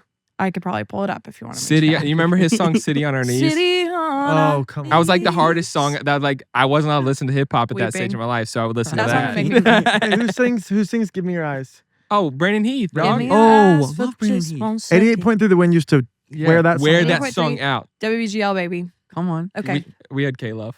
Love K-Love. Rest in peace. Rest in Rest in peace, Caleb. peace. And hey, but you know the worst time listening to K Love? The Give-a-thon, whatever they called it. Oh, and every year it got longer, And Longer and longer. and longer. And then it got more 5 frequent. more minutes and this give. Yeah. I'm like, I've Yeah, heard I'm that like, for the last. we're Yeah, gonna give you exactly. 37 more seconds before we might ask you one more time. Nah, dude, I'm out. I'm out. I'd turn on 100 And you know what? I PSM almost in called a West couple of times Yeah. No, when I had No, no you money in my did bank not. account. Yeah. they I never felt bad got for me. WBGL. They never Okay, got hold on. Here's a serious question for you. How many kids have you sponsored through Compassion International at a concert? Me, none. Okay, I just that's My it's- in-laws. I wanted to, they have but a lot. I've wanted to. I They sponsor do. a kid every They're sweet. month, but like you just seem like the type is like you go to a country like, Wow. babe, we got to sponsor another one. If you're gonna give to the Chris K probably- Love Give-a-thon, Chris wouldn't let me. Chris probably wouldn't let me. My youth group together, we pitched in and did Yeah. something, but My in-laws do this really sweet thing where like oh where like gosh. they'll no, I'm being really I'm Okay. being serious. Yeah, no, me too. They do this really sweet thing where like they'll give like through us like in honor of us. oh yeah. So And, like you're technically the giver, but you're technically not. but like yeah. they give like a chicken to a family, or like I'm being serious and like feeds them for like a They week. give a No, it's chicken? really sweet. It is really sweet, I don't know how yeah. that Like works, I don't but- know how it works. I Or like just- a goat. Do Like, you literally also last own year, land on the moon? I wish. Last year, my mother-in-law literally gave a goat to a family, and I thought that was really sweet. That is sweet. I don't know how she does what- it. She's Okay, hold on. amazing. What are they gonna do with the goat? I have so many don't know. I questions think that they I'm never literally gonna have kill it. answers to. I think they kill it and eat it. But they don't deliver. Like What? The, they don't buy it Alright. and deliver it, right? I have a lot of questions that I'm I just don't never know. gonna. I don't know. Okay, We gotta call Chris and ask. we have ask to be his here until parents. your son gets home, anyways. So it's Okay, fine. so So we went. Dylan, Camp tell us Electric. about your son. That was- One more time, we're one more just like, I'm sorry, I I'm keep so sorry. derailing us. I feel but you bad said for- Camp Electric, and I thought of Joe. No, but That's it bad. it felt Camp like the Electric same was thing. legit. Yeah, it was like Camp felt Rock. like the same thing. Yeah, It felt like the Um, same thing. Yeah, and Did so you go- dance really cringy too at it? Oh, I probably did, honestly. It was at a Nazarene school, so probably not. Probably so not. much. no dancing a lot, but No, for sure. yeah, But it was at Trevecca. I thought seriously, I thought Trevecca was the coolest thing ever. Yeah, me too. Yeah. I don't know. I just think being I at still do, Nashville, honestly. It's it was like my awesome, first yeah. time, and I was like, oh, this is so great. Like you're away from your parents. Oh And yeah. I'm like, I'm staying in a dorm, and I think it's the best thing ever, and it's so dirty in there, Benson dorm. But Oh. yeah, and Can't so do I dorms. think being there that introduced me to a school that I could afford. Yeah. If I went to Nashville, and when I Yeah. went there, I couldn't go to Belmont. Really wanted to, but couldn't get a scholarship. It just doesn't. They don't have. Ah. Yo, listen, that yeah. And Gracious. But yeah, but at Tribeca, You got a scholarship if you like sneezed at Tribeca. So And I'm still paying on it. yeah, seriously. I don't understand that. But Sick mess. I thought I was going to be like a pop artist. I thought I was like, oh, I'm gonna learn like yeah. all I can at school and get better. But we had a professor, her name was Kim, and she kind of introduced me to like writing and country music. Mhm. And I kind of fell in love with the storytelling. Yep. And so I feel like it was just funny just kind of how that shifted. Oh, and then, yeah. like when the time came around when we started becoming friends, and then Colin had a senior recital, and I was like, okay. And people were like, you guys should, there's something there, you should do Yeah. it. And so I was like, actually this makes sense. Pop career doesn't make sense, but this makes sense. But he is Yeah. a pop artist. He has a song called yeah, "Make Me Jealous" out. That is a he could be. bop. He You could have a be. pop song out? Oh my gosh, and it's literally insane. And This one. I It was- will it was say, a Wait, passion. someone play it. passion I need to project. hear it. I Niall will. Horan Oh, did compare play him it. to Shawn Mendes. So I'll play it. I know I need to hear this so fast. I'll play it yeah. right now. A 14-year-old Shawn Mendes. My No, voice no, cracked, just and he let's was just like, say Shawn I'm like, Mendes. yeah. Let's just say Shawn Mendes. Yeah, I mean, Hey, what's his the agility is semantics? insane, and we don't necessarily get to show that in what we do right now. For sure. But But one day we're he's a going pop to. star. But yeah, I appreciate them kind of being like, Wait, I had don't- Emily on this too. Like, I have got one to feature bar her. in your basement. Oh. I'm sorry. Oh, it's fine. I'll turn. We can listen to it. I can't find it. Well, Like I don't have. Yeah, no, I signal. just It will go. it's the dungeon. We're gonna listen to it eventually. Okay. Oh, Where it's yes. low key. Sounds It's It's good. called Check "Make it Me out Jealous." later. Check it out later. It's literally so good. Emily sings harmony on it, and I got Yeah. to be the project Horribly. manager on the. no way. But I feel like just learning That's how so learning sick sorry. though. No, you're fine. Like just learning how to songwrite better and like falling in Mhm. love with that. Like I feel like Mhm. that's been something fun for us to do together. That's been super recent. Like Yeah. us trying Yeah. to write more songs. Well, I was gonna ask about that, and I think that's a Yeah. good segue into it. Because like, what talk about the dynamic for you all of like. I mean, there's a struggle in Nashville. I feel like, especially just that I've seen of friends of mine who are artists of like, if you want to get paid singing in bars, mm-hmm. you have to sing covers. Mm. Mhm. And that's just the nature of the beast. And it's Zach Brown. True. I'm a huge Zach Brown fan, and he talks about that. Mm. And I cannot. Eventually, the song will come back to me. But he makes statement of like, you play in these bars, like singing the songs I know for them to get drunk to, Mm-hmm. just for them to like play long enough for them to get drunk, for you to play your song. So like, what's that Totally. dynamic like for you all? Dang. I remember us doing the covers to tee up the original song. Yeah. Right. Like, Yeah. and thankfully we're at the point where we have enough songs and now enough clout that we can like put on our own shows. Like we're going to Ohio this weekend Okay. to a sold out show, and we're doing like Most I would ours. say 85% originals. Right? Is that right? Something Yeah, like that. and like I mean, it's Wow. a high It's percentage. at least over half. Like Yeah. Yeah. it's a lot more than Wow. we've ever I done. would say like also like it's some people's dream to like just be a musician For sure. and like be in a cover band, and I think there's absolutely nothing wrong with that. Like Yeah. I mean we walked on Broadway, or like we played Whiskey Jam a couple weeks ago. Yeah. Which As is we were so walking sick. down, thank Oh, you. so sick. As we were walking down Broadway, it's like I'm hearing a lot of insanely talented people Yeah. that this might be their dream, and I love that for them. Yeah. It is not my dream. Yeah. I Yeah. think what's sad is And- like a lot of people get stuck in that dream. Yeah, Yep. yeah. Right. That's what, I Because was that's just about what to pays say. the bills. That's what I was just about to say. Is like there's also people that it is their dream, and that's amazing. But there's also a lump sum of people that are genuinely stuck on Yeah. Broadway Yep. that either don't have the ability to write songs or don't have the people in their corner to help them do that and reach to and get to the next level. And I mean, I think by the grace Yeah. of God through the show, Yeah. we have been able to meet the people and get our songs and literally climb out of, Yeah. of that Well, hole. And it's a Yeah. big risk. Like there you have so much stability. Like, hey, I've got this Yeah. 4-hour gig. I can do this Every I'm night. going to be in my bed Yep. at night. I'm going to make at least this amount totally. of money. And so like now we're going, and like for this weekend we went and rented our own venue. So you carry all the risk. Yep. And you sell we're selling our own tickets. And so Yeah. you're carrying so much more risk than you are the Broadway. And to be honest, like if you had a really, really, really good night in Broadway,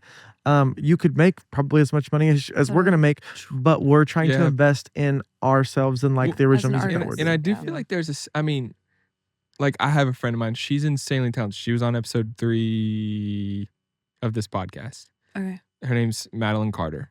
Okay. She's a freak. She's so freaking good. She was on The Voice a few years ago. Love it. Awesome. Let's go. But she's on Broadway. Sure. And so it's like, and she was telling me about she met another artist who, if I said her name, you know her. Shout out Megan Maroney. But like she met Megan somewhere, like they both played on Broadway, Sure. and like Megan had been there for like 6 months, Yeah. and Madeline, I call her Maddie. Mm. Mm. She's been playing for almost 10 years. Yeah. And there's just like this tension of like, there's no right way to do it. No, there's not a clear path. And Hannah McFarlane, same thing. Yeah, seriously. I've heard that of her. I've heard her. Hannah McFarlane's crazy. She's one of the best writers. You should try to have her on your podcast. I'm in. She's- I've heard she's of her, seriously- and I feel like I've heard one of her songs. Yeah, I'd have to see. She's a solid Christian too. She got Like- signed as a publishing deal first, and then an artist deal. No way. And Who's she's she been with? doing the Broadway. You know? I want to say Sony, but I'm not entirely Okay, sure. sick. But she's like been doing the Broadway like gigs. She did that for years, She's insane. and then And like I stepped do out. feel like there is a sense of if you're not careful, I'm talking specifically to songwriting and or musicianship, songwriting in Nashville, and I'm not in it, so I don't know for sure. But this is just my view or observation. Mm-hmm. If you're not careful, Broadway can be the place you go to die in your music career sense. And I know that's like probably a little dark maybe, but like I feel like if you're not careful, because you talk about the consistency and the steadiness and like Mhm. and if you're not careful, Yeah. you can just become content. And Yeah. to your point, Emily, you said like you can lose sight of what your dream was, and that is like, and also it's hard to get signed on a label. It really is. Yeah. It's hard to get on tours. It's like I feel like, especially like, and I want to get into some of this even with talking about The Voice, but like there's a lot of freaking great singers out there, Mhm. Yeah. and So a many- lot of people want to make The it. super oversaturated market right now. Yeah, and you look at go look at a label in town, like not a Sony, but like go look at Big Loud's Sure. label Yeah. or Big Mhm. Machine's label, and Yeah. like look at how many people are on it. Yeah. Yeah. And so it's like I think of that in the sense of when I set out to start Deepish, it's like what's going to set you apart. And I do feel like you all have that, and I want to get into the semantics of that. Mhm. But I do feel like that is one of the hardest things. Anytime you start to do something, like you have to ask the question of like, what's going to make me different in what I have to offer? Because in music, there's a million of them. Yeah. And honestly, there's someone in podcasting, there's a million of them, and a lot of them are better than Sure. me. So it's like, what am I going to offer on that? But Yeah. so I want to backtrack for a second before we get into that. When you talk about covers, singing covers, and that, I mean, that's how we got in this whole conversation. Mm-hmm. What was did you all start out from the jump of say, eventually we want to get to the point where we're writing our own music? Or was that something that like one day you were together and you're like, oh, we wrote a song? Or like, what's that journey been like for you all to work? Because like for you all, clearly the goal is your own original music. So how does the songwriting world work for you all? All right, so sorry, listen, I talk about this all the time, but when you bootstrap for yourself, Facts. sometimes you have to double check things. Come on. Absolutely. But I feel like Every time Dylan talks, must send also it. I interrupt him. So I'm sorry. It's Like just he's a precious angel that No, we you talk are like over this- at every second of our lives. He's like and the so- little He thing is. in the He best really way is the best possible. thing in the it's whole been world. it's been good to learn. I think it's a good balance. I feel like they bring me more out of my shell, and it's Yeah, but we also it's need to fun. learn how to respect that you don't talk as much as we do. which makes us a good team though. It does. Well, Seriously. listen. I could talk for hours. One of you The gift texted me of gab. yesterday, and they're like, we're looking forward to this because we can talk for longer. And I'm like, you said that to the wrong person. I once recorded a 3-hour podcast, but that's That's so funny. Dang. it was with one of my best friends. We just talked, and next thing you know, it was 3 hours, and we were fine. drinking too, and it was just a whole that thing. does in fact help. That is so Woo! funny. Yeah, it was a big time. Anyways, so Yeah. songwriting. Yeah, Talk- so with songwriting and Yeah. covers and first starting, I feel like we were trying to figure out, okay, like this is who we are as individuals, like coming Mhm. together, super new. And when Colin brought us together, I was like, we did a Lady A song, like really look up to Lady A. So I feel like Wasn't there's- that the song you all did last night? Was the Correct. first one you Yeah. covered, Yeah. or the first song you did together? First time we song did we did. together. yes, God, yeah, that Love really that song. resonated with people. I And want so to I- talk about that.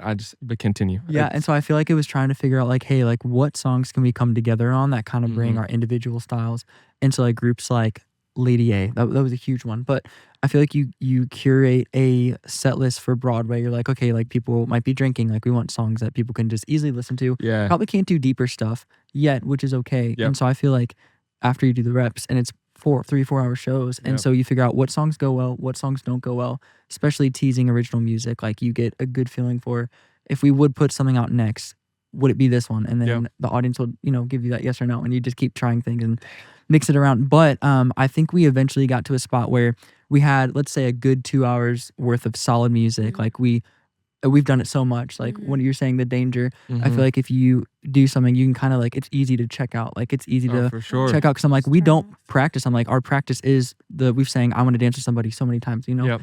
And the list continues. But I think for us, it was just trying to get the foundation of like, let's learn how to blend well together. Let's learn like how to play off each other. And that's where that started. And then when did we kind of start songwriting? Like, Well, our first gig in April of 20. So the senior recital Yep. was May of 2023 to Okay. give a timeline. Yep. And then we did our first trio official gig in April of 2024 Okay. in my hometown. We opened for Ronda Vincent, and we played 2 original songs that night.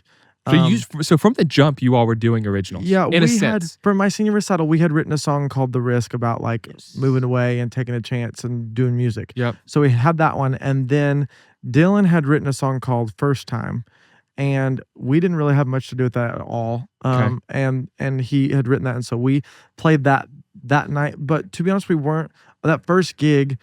We were thinking about how to put on a good show. We're still thinking about our band name. you Yeah, know, we weren't Seriously. actually Deck of like Hearts, yeah. Deck of Hearts. We were Good Hope Road at that time. You were what? Good Hope Hope Road, Road. which was Tell 'em. my grandparents. They grew up. I'm not grew up. I always say that, and it's so wrong. My grandparents, when they first got together, Okay. they lived in a farmhouse on Good Hope Road, and they were living on love and had no money. And I always like growing up, I was like, that'd be so cool if you had a band, if you called it Good Hope Road. It's kind And, of. I mean, it's like kind It of is fire. fire, Yeah. but there's is also fire. a sense where it's like It it feels a little sucks because gospel-y. like you all Deck of Hearts just fits. Yeah. Yeah. You know. Yeah. No, it Also, does. like- Yeah. Yeah. Right, No. and No. it It feels a does. little gospel, and It we kind does. of like that. And then does. it was like they were like, "Hey, you're the only one that has a connection to that, Connection to that. and we don't." And I was like, "Okay, well," because at We'll just first write a song he about was it against instead. it and she was for it, and then she was like, "Actually, Dylan's right. Like, we don't Yeah. have a connection to that." And so we're like, "Okay, scratch it." And then Then we just wrote a song Um, about it instead. then and we it'll be stick out in it in some- January. So Mhm. So we're excited about that.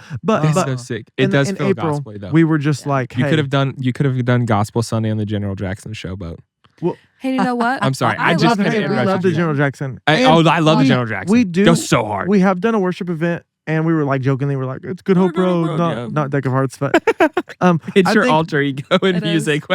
I would undercover. I would do that. That's so And Red Hot Second, because we do enough of it, like it would make Yeah. sense. But I think the first like 6 months of our life was like figuring out how to work a crowd, figuring out how to Oh, for put on a good sure. show, like how to implement storytelling into the covers. And so then that made the songwriting part easier. And to be honest, Okay. Dylan definitely leads the songwriting ship. Like he Yeah. studied that in school, and he Yeah. had a wonderful mentor, and he just has a knack for it.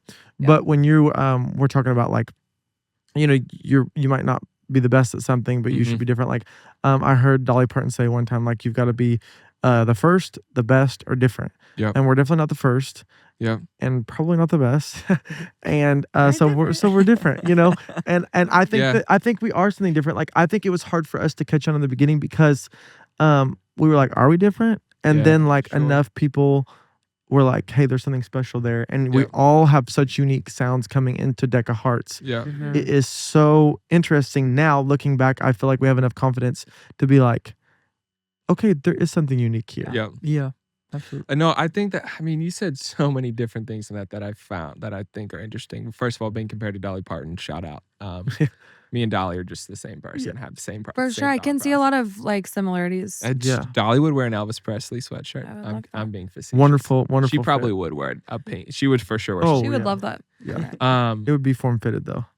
Yes, and she would have a corset over it And I mean, in another life, sleeves I over would her have done hands. form and fitted. gloves. Yeah. The gloves go hard. I could go gloves, but anyways, it's interesting though. It's like talking about the songwriting piece, and you're talking about like the first 6 months of you doing music, because I think it was probably spring of 24, maybe that summer when Chris told me that you had started a new music. It must have been right when you all were starting.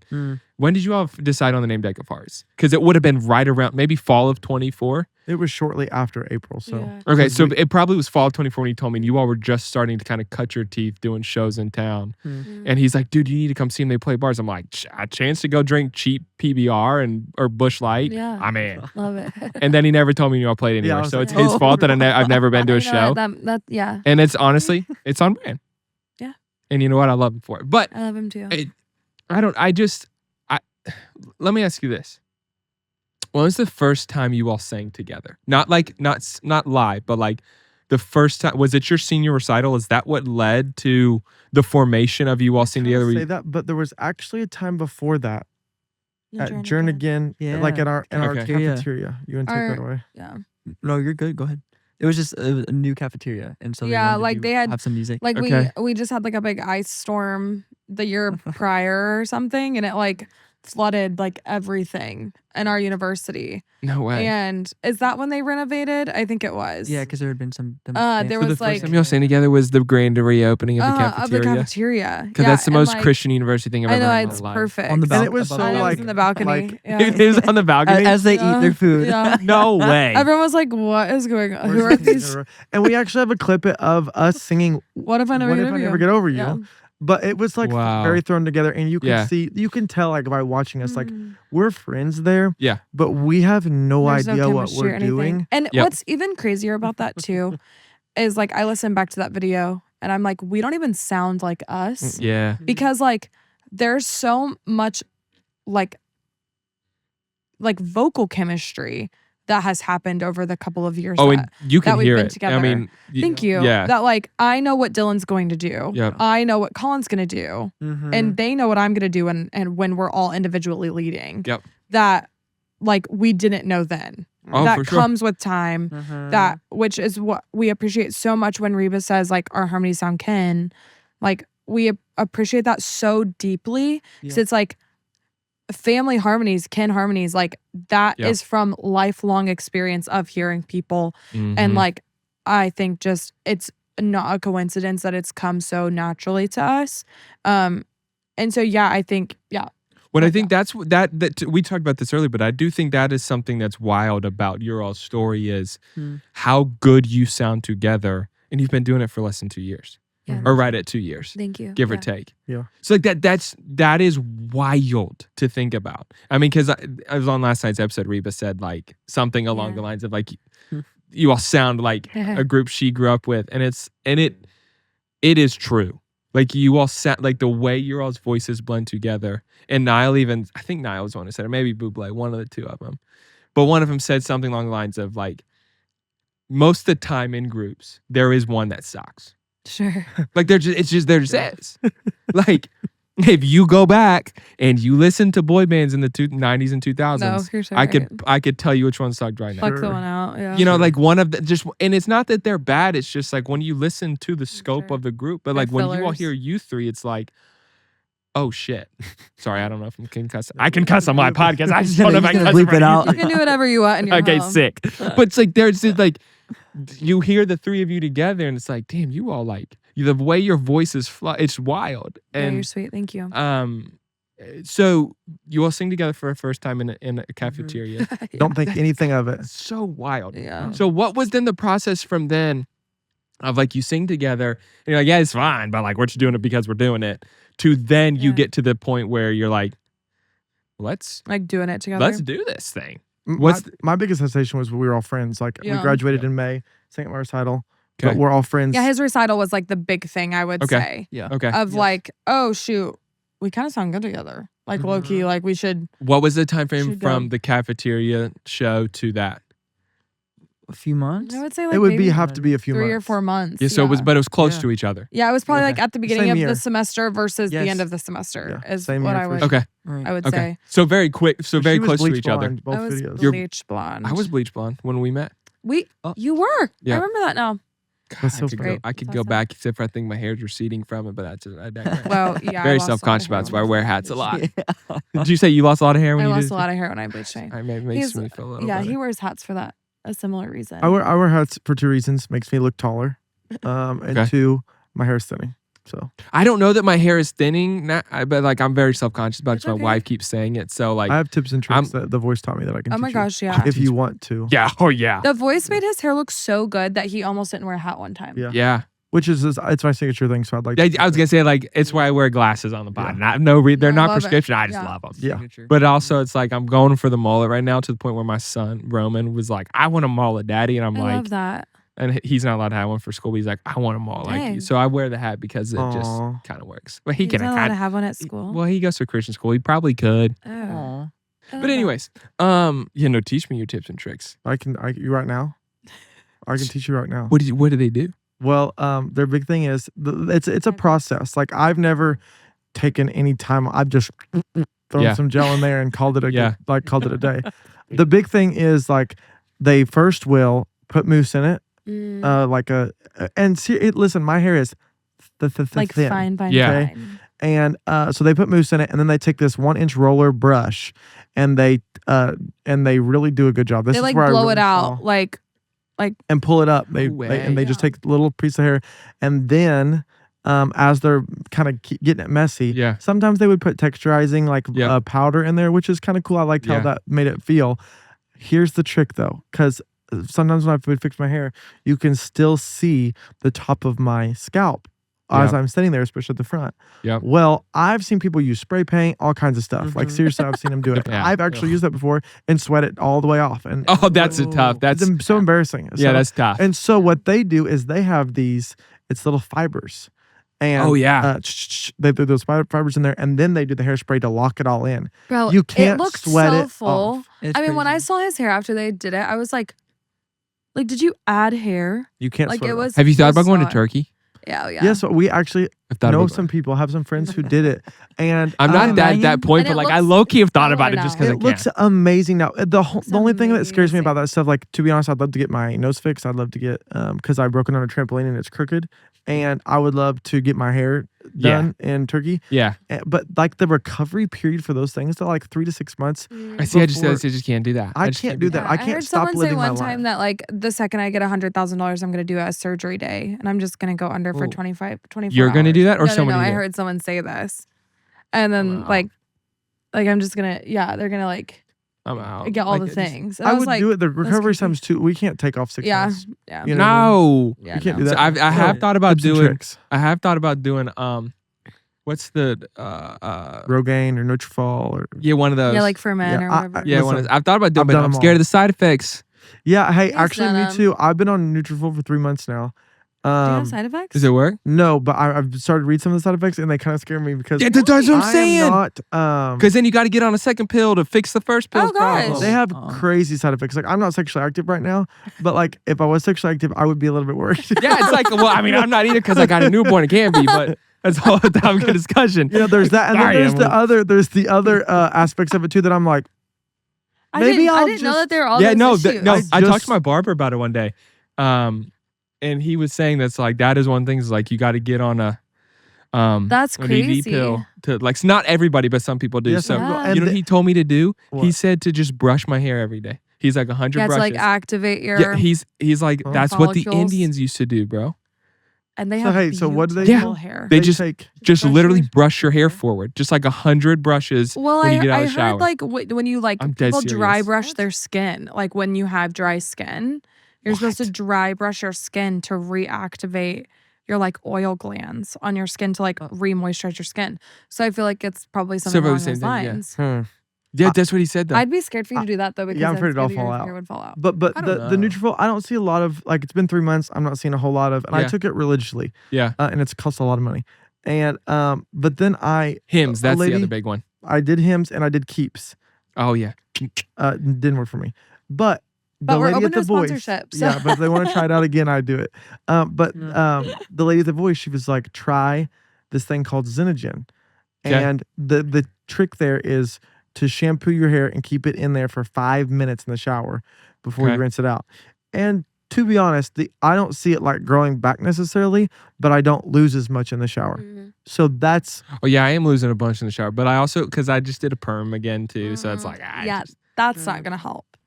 I went from perm to bleach to perm. Yeah, no, your hair's not falling out because you're balding. Your hair's falling out because it wants to fall out because it's scared. It's because it's scared of what you're doing to It's it. slowly coming back. Like I mean, I have like my hair looks normal, but it's more just like right here. Yeah. That's what makes me nervous. Which actually is where male pattern baldness happens first. Yeah, my so. barber did tell me he's like it's not male pattern baldness. Okay. He's like he's not concerned about that. I'm like God, I can't. I Here's can't. mine. I can't Here's be mine bald. without the hat. Okay, so it's like your I'm hair not looks worried about normal. it here. back here is when you So start. I was gonna say your hair looks you know. normal to me. Yeah, I just don't. I want. But I'll also say, like, I looked at a picture the other day. My hairline has been right here for 5 years. Like, we had family pictures done in 2021, looks the exact same. So again, it makes me feel a little better. I throw back to some I'm high just school pictures, and self-conscious. I'm like, Because it can be. not as thick anymore. No, your hair definitely has. see my- I mean, your hair's thinned in the time that I've known you. Yeah.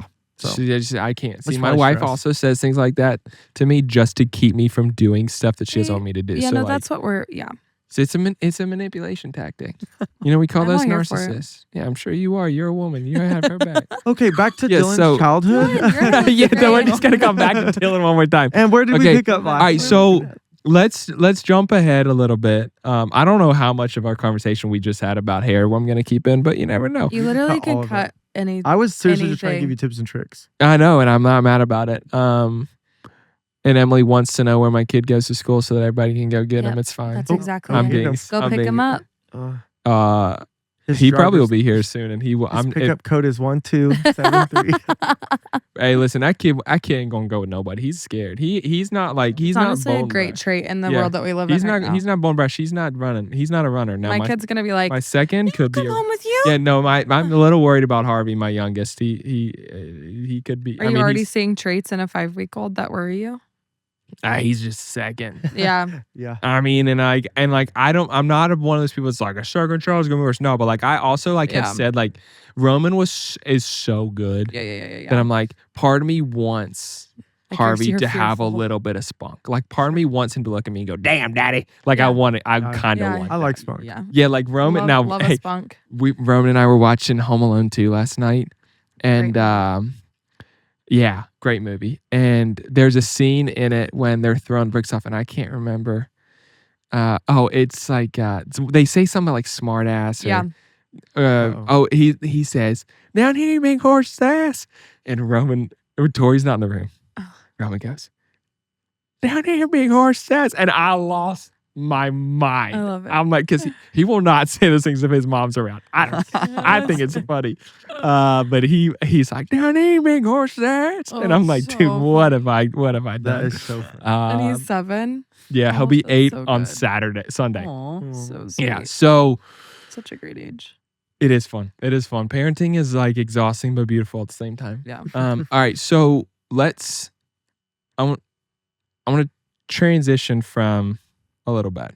So we've talked a little bit about like like how you all started, the origin of that. That's how we got onto this was bleached hair, and Yeah. I think but so you play your first show in the cafeteria. I just want to keep saying that because I think it's the most insane Christian school It thing in is the insane. world, That and is it's fun. incredible at the same time. But I so don't even claim that moment. you then like kind of start that's end of that year in that spring, and you start playing shows. So that was like a year and a half ago from when we're recording this. What was then the process of going on The Voice? And we talked a little bit about this before we started recording, but like, because I remember your husband told me right before you all flew out there, I guess. And if he wasn't supposed to say this, He wasn't. That's okay though. It's okay. What do you want me to say? yeah. No, Listen. My grandma told the whole state of Missouri. Yeah, his I grandma told her whole 1000% bingo- believe it. whole bingo Oh, I hall. for sure, I She said believe you it. just can't put it on Facebook. Oh You're my! like, nope, but those aren't but the hold on, rules, you cannot tell old people that because you know Yeah. the first damn thing they do, they put it on Facebook. Yeah. But the good My side grandmother is never like said Facebook is most people know now that everything on Facebook's AI. And so, anyways, I Yeah, no, digress. you're so Mm. right. I did tell my grandmother when we had our second. I'm like, we didn't announce it for like 2.5 weeks, and I'm like, you can't put this on Facebook. She goes, I wouldn't do that. I'm like, have you looked at your news? Have you looked at what you post? Right. You post insane conspiracy Yeah. theories all the time. So Mhm. yes, you would. But I digress. But so I remember him telling me though, like Yeah. that he's like, my wife's going on The Voice, and I'm like, sick. I thought she was in a group, Yeah. and like I had no clue that the Well. 3 of you were doing it. Yeah. And then I'm like, when I found that out, I was like, damn, I didn't know they did trios on The Voice, Yeah. which is sick. Oh. Yeah, it's really cool. Yeah. America tends to think otherwise about us being a group on We The get a Voice, lot. but- I was surprised by that. I thought like people were gonna love Like Yeah. People I are was mad about hoping it? that people were going to like like see our personalities Yeah. and be like, these are really nice people and like they are friends and they have fun. And to be honest, like we just our episode just aired last night and we're receiving so much love. So much love, and So we're much love. so grateful But for that. the comment that comes up the most that I was surprised by in the beginning was it's the voice, not the voices. What? So that Like, but there's surprises a me. part of me that loves haters. Like I just the way I'm wired. Like I love when people. all Learning all too. comments. I mean, all comments fill the comment section, so yeah. it's No, all that's right. facts. Like, No, all people are helps mad about engagement. that for real. Yeah. Yeah. And it's Yeah. weird because the trio already won. Like, this has been a thing. Yeah. This isn't Yeah, something that's they wild. just People act like they've introduced. never heard about this. and So I will like, say, I like, can't believe it. like the two soloists that we have now Yeah. beat out. I mean, Mhm. Jack moved to Bublé and then Mhm. unfortunately lost his knockout last night. But like the two soloists that we have beat out now are phenomenal. Yeah. Like I can't express that enough. And so people are just mad that they're getting off the show, as they Sure. should Yeah, be. yeah, yeah. Like Yeah, and I Kaylee understand that. deserved our place just as much as we deserved our place. Same Yeah. with Jack. And so like people are mad about that. What becomes unfair is the 3 against 1. And I can see it from both sides a lot. But Absolutely. what people Yeah. don't understand that I would love to explain. to explain. Yeah, for sure. Do Even it. though I need to learn to be okay with being misunderstood, as Right. Pastor Robbie Yeah, taught sure. on Sunday. There is so much more work that goes into being a group than Yeah. being a soloist. And we have all 100%. 3 been soloists. We've all 3 done the solo Done the act thing. before. Yep. And I cannot express how much more pressure I feel going into this as a group I can than understand I that. would going into it as a soloist. Mhm. I would probably be more nervous being up there alone because it's all comes on you. But when we went up there for Heads Carolina Tales California, I was scared of forgetting the words, not just because of self-humiliation, but because I was gonna let Dylan down and I was Yeah. gonna let Colin down. Yeah. There was so much more on the line for me singing solo in that moment than there would have been for me just singing solo as a soloist. I can understand And that. there's so much more. I mean, going at like singing harmony of like, if I sound bad, you guys are gonna sound bad. You're Yeah. probably gonna sound worse because Yeah. there's gonna be dissonance. And so, yeah, that's my 2 cents on that. No, Whatever. I find that very interesting. I do think you made a good point, and I would tend to agree with this. It is a little unfair. Yeah. In the sense of, and maybe it's style, and I say it's unfair, and not in like an anti you all thing, but it's like when Totally. I've listened to it, is like, truthfully, I haven't been that impressed with any of the other people I've listened to, and I haven't followed it super closely other than when you all have been on. But I'm just like, it's another singer. Like, what are you gonna do? Like, Yeah. and you know what I mean? And like, and some of it too is like some of these people are singing songs that are like, Sure, I don't it's not know. your style or Yeah. something. Yeah, sure. and so it's like there's like some nuance to that, but and this is not saying that they're not talented, but it goes back to what we were talking about earlier of like, you know how many damn well talented people like singers there are in this world. There's 5 different singing shows right now. Oh my gosh, yeah. Yeah. You know? And then if you throw in America's Got Talent, there's another 100 Oh my singers gosh. that want to make it on there. Oh my gosh. And yeah. and so there's a lot of that side to it. Whereas like with you all, I say it's unfair because when you listen to you all sing, and this comes back to the point we were talking about of Reba talking about that you've got that kinshipness in your harmonies and the way you sound. There is a powerfulness that comes with 3 voices together that I have not heard one voice do. You know, and so like that is why I like facetiously say it's unfair. Totally. But also like in a sense it is because like, but my thing, I'm sassy, so I just say get better. Yeah. Like if you're losing, like it's like if you lose in life, for the most part, it's on you. Absolutely. And that sounds so hateful. And I'm No, sorry. no, I don't mean for it. I hear you. Honestly, I don't give a damn. Yeah. But I'm with you. you know what I mean? So it's like when people get mad at you all winning, it's like, it's not our fault we're better. Yeah. Like, and that sounds so arrogant a little bit, but I can say it, not you all. You all aren't saying it. But so like, Yeah. We are not saying that. I Right. Yeah. no, but we You love know? that you said it. Yeah. like, I think Sweet. I think it's hard for me to take that stance currently sure. as the show is actively running. Yeah, for sure. I get that. because there was never a chance that I ever thought that we were going to win. Like those Like- the first Like, Yeah, well, the I was going first- to ask yeah. about first that. 2 rounds. Like when Yeah. you go out there, so hold on, let's back up for a second. Talk to me about like how it came about that you guys decided as a trio we're gonna be on The Voice. Yeah, I saw an Instagram ad. No way. And were we hanging out that night anyways? Yeah, we were or just was like it- chilling at my apartment. Yeah, we love to watch movies and Yep. like have a meal together, Yeah. eat I some love that so cookies. much. Like That's pickleball. Yeah, it's very restful and very great for the It was friendship. the best. 100%. Yeah, so yeah, saw the ad Mhm. and then all you had to do was upload like a 30-second clip. So we uploaded No way. Heads Carolina, and the quality, no matter what you did, was terrible. It was so bad. It was on his MacBook. Yeah, and not And it was that just the MacBook mic. Like, Oh, yeah, that's not that we tough. sounded amazing, but we were just No. like, do we really sound like this? are we And then doing something wrong? eventually Yeah. we just kind of gave up on that and submitted it, and then heard from them like a week later, like, hey, you have another call back. So No way. Yeah, it was and like we- the night before they were due too. yeah, and this is when we had been gigging for a while, so I Yep. feel like we had found more of who we are as a Yeah. group. Yep. And it's like that would be Kinda the found our next best thing for us. Like So that I was like mean- this spring. Was that when that process started? We'd been together This for spring? 6 months when we did the audition. Yeah, Oh, so we like that was like submitted almost the a year ago. Yeah, we submitted the audition in Yeah. like December of 20. It was like September, October.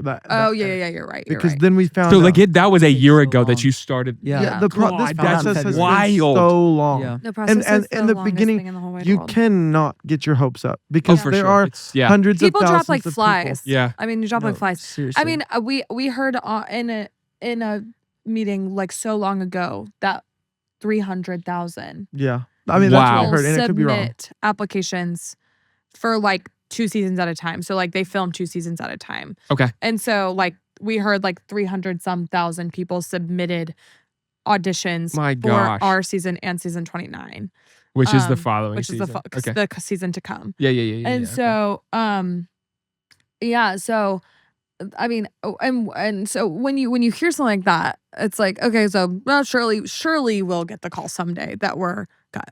You know? Yeah, no. Like surely we absolutely. won't And ever it's get the such a call. long process. And we know, Yeah. and we were told in the beginning, they very rarely take trios. Yeah. There's not been over 10 trios on the show. I think there's been 7, but I could be wrong. I Like, didn't they even take a honestly. group- I didn't know there had been Maybe. one besides you all. So that shows how Yeah. well I follow. One it. trio won. Girl Yeah. named Tom won in season 20.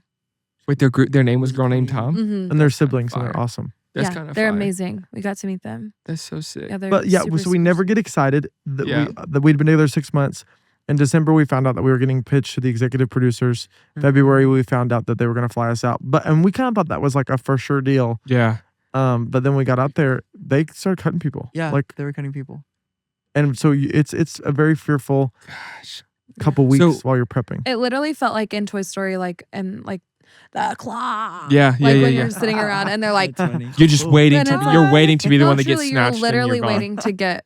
To And this was when get you the were out call. there this summer. Yes. Before you get to audition, yeah, it was like a don't month even- or something, or a few weeks. Like, So- Let's talk about that. I don't know why we couldn't. I think it's fine. I don't really care. What are they gonna do? Yeah. it's all right. DMCA, maybe. Probably won't be the first person to do that to me. Yeah, no, it's okay. But so that's the summer. You're like, you're Yeah, out so there. You're we waiting. get the call on and- February 10th that Okay. we're going out to LA, Okay. Mhm. and then we don't fly to LA Was it until like June? June, like 9th. Yeah. I think is Yeah. when we flew. Okay. Um, And you're out there for like almost 2 months. Was it like 6 weeks or something? we're out there for 11 weeks total, almost 12 geez. weeks. A lot of back and yeah. forth. So is that? Oh, A so lot of back and forth. Okay. Yeah. Yeah. The blinds process was like probably 5 weeks. Okay. Longest. So it what? was the So from the longest. time you get out there and you're like, where you come to find out that you are out there to audition and might actually not get to audition. Yeah. What's that process look like from you get there to then you audition? What are you doing in that time? Are you rehearsing? Are you still meeting with coaches that Yeah. aren't the main coaches? What's that process look like for you? all? Yeah. Yeah. I mean, And if you can't answer, you can say No, that. no, I don't know. I mean, I don't really even know, like, besides what's happening currently on Yeah, the yeah, show, yeah. I think we're cool to talk about whatever, Yeah. right? Okay, cool. we're just not allowed to spill any like For sure, you can't talk how about the- what goes forward. Behind the- like how the wheels of the Like operation. how the Oh, for world sure. crumbles. Yeah. Yeah. I get it's that. it's you're, There's a you're lot- filming everything to lead up to the blind. So Yeah, like there's the a lot of like B-roll B-roll, and interviews. yeah, pictures. and honestly Really? a lot of just sitting around. Yeah. Like, I mean, I worked my full-time job remotely No in way. LA while we were there the entire time. And so there's a lot of downtime. That's interesting. There's like vocal rehearsals, like you're meeting with Okay. lots of like producers and We had a big band rehearsal with the huge session band players. rehearsal. Awesome. Oh, Amazing. so good. I That was bet the that scariest is thing ever. incredible. Yeah. That first Well, band rehearsal was so scary. Do you all play with a band much Mm-mm. outside of that? I mean, or is it before just the the three of show, you? literally, I mean, we have experience playing with a band like individually, Yeah. whether Oh, it be a sure, worship team sure. or Yeah, like for we sure. But like traveled when in a you band. all do shows, the three of you, it's Not just a the whole three of lot. you, Now right? we are doing more, but not. Yeah. not That's sick. Yeah. I was wondering that thinking about today. It's like how much like no, now that you do it, is that the goal? Is that like kind of now where you're going? It's like Yeah. all right, when there goes another expense. Let's Oh. hire out musicians, and that's not Expenses like Yeah. that's like a That's- small word to put Yeah. in comparison to what we're doing now. yeah, which is crazy though. Yeah. And I mean, it's just so then you go out there, you audition, you make it through blinds. We talked about earlier, you get the 4-chair turn, and I remember watching it live. Who was the first chair that turned? Reba. Was it Reba? Reba, Niall, Snoop, Bublé. I feel like sometimes I'm watching this. I feel like somebody turns just so that they're not they don't want to be the only one that didn't turn. Not that you all didn't deserve it, but like you watch it sometimes, you're like, and then you sometimes there's like one chair that turns, and you're like, did you do that out of sympathy? Yeah. Right. Was this a sympathy turn? You know? Definitely. Yeah, But- I definitely hear that. But how far into the song? Because that version of that song was incredible. Like, and I mean, Thanks. I'm not going to blow smoke. Like, Thank you. I mean that. Yeah. And I'm also like clearly I'm very opinionated, and so I'm just gonna tell you what I think no matter what. Well, we feel very But- blessed that they've like accepted like all of our arrangement ideas that we go into the band Okay. with, Yeah. because Yep. it's kind of a make it or break it deal. It For is. Like, sure. to be honest. Seriously. Yep. And so I'm so thankful that they've accepted we were like, hey, we have this idea, and they're like, yeah, let's make it happen. And the Mhm. band is Oh phenomenal. my gosh. So Oh, I bet like the people you're playing with in that scenario, Insane. it's They can just sneeze and it would be on key. It's Yeah. insane. it's so wild. Like, and that is the thing too. When you get to that level of musicianship, the ability of these people, unreal. it's just it Yep. blows. Like the greenhouse video we were talking about earlier. I'm like different realm, but I'm watching my buddy David, who produces videos for Yeah. me, do this. And I was blown away Yeah. watching the way like he's cutting and dragging and matching and yeah. doing all this stuff. And What I'm do you just think about like Chris? to create Like, yeah. what are you I'm doing? like he looks at me, he goes, I'm in flow state, bro, and goes back to it. And Yeah. I'm like, Don't speak to Okay, me. cool. sick. The like shortcuts and whatnot. I'm like, He's clicking buttons, and next thing you know, 4 hours later, which done. should have taken 16 hours, Sure. he's done with this 90-second long video that describes our brand. And I'm like, insane. I blows. But so like, Wow. and it's the same thing to me with musicians on that level. Yeah. It's like you throw out a song and just like they're like, all right, sick. What key you Got want it in? And like, it's even to like, I mean, I grew up playing music, but like listening to the way these people can change a key, can change BPMs of a song Yeah. to like it blows my mind. And I'm a nerd with some of that stuff too. Like listening to it, I love it. But so you're going through that whole process, and then like when you you have your blind. Oh yes. What are you all feeling like oh my gosh. internally before that? Like, were you all confident? Were you nervous? Or were you just Oh, like, yeah, we're just I gonna was do it and see really what happens? Yeah, there's no way to beat around the fact that I mean, I was so nervous that I could have like thrown up. And you can't like- prepare. Like and we've there's prepared nothing all you that we can could, prepare. but Yeah. you Like can't. nothing can prepare you for that moment. Golly. Yeah. Yeah. We prayed together and it was awesome. Who was it? It wasn't Coe.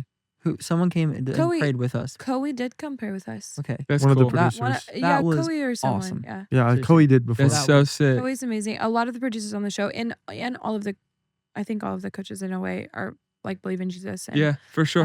So it was really empowering to have a lot of Christians around us. Yeah. That was like the grounding moment for that. Totally. Ozzy And verse. Yeah. and then another grounding moment for me, right before we walked out, everything's kind of separated with like blackout curtains like on set. Oh, yeah. And we were in the jitters room, which you see kind of as the artists are entering the stage. It's called Yep. the jitters room. And there were two curtains separating us from the room. Mm-hmm. And I like kind of Colin was like, I can see our family. And Dang. I had looked out and I saw across the way Yeah. my mom and Chris and Dylan's dad and his younger brother. That's sick. And that in that moment I was like, holy crap, they are out there. They Mhm. can see the chairs. We at that point had not seen the coaches, had not That's really so seen the chairs. wild. like lit up and functioning Yeah. and stuff. And Yeah. so, I mean, I looked through, and at that moment I was like, it's go time. Yeah. Like let's do Yeah. the dang thing. Let's Yeah. get it over with.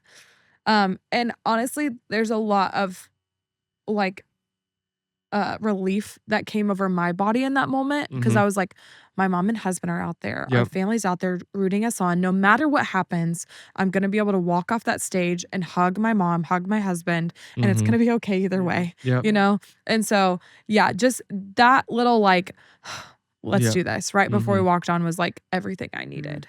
And I feel that's a beautiful picture, though, I feel like, because I think sometimes it's hard for people to find that. Yeah.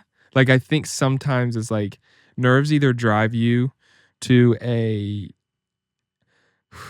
deep breath, Yeah. lock in, or nerves drive you to like a terrorizing, Yeah. paralyzing gosh, when fear we of go. like, Yeah. oh my God, I can't do this. Yeah.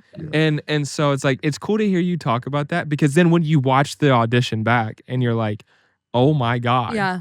Like, I mean, there, like, sometimes you can see things in life where you realize like, oh my, like this is what this person's supposed to do. And then you watch the three of you in that moment, you're like, yeah, no, they were born for this. Oh, I think you too. And it's incredible. And like, I mean, and like also Heads Carolina is a banger. it's a Oh, it's a banger. It's a Wow. banger.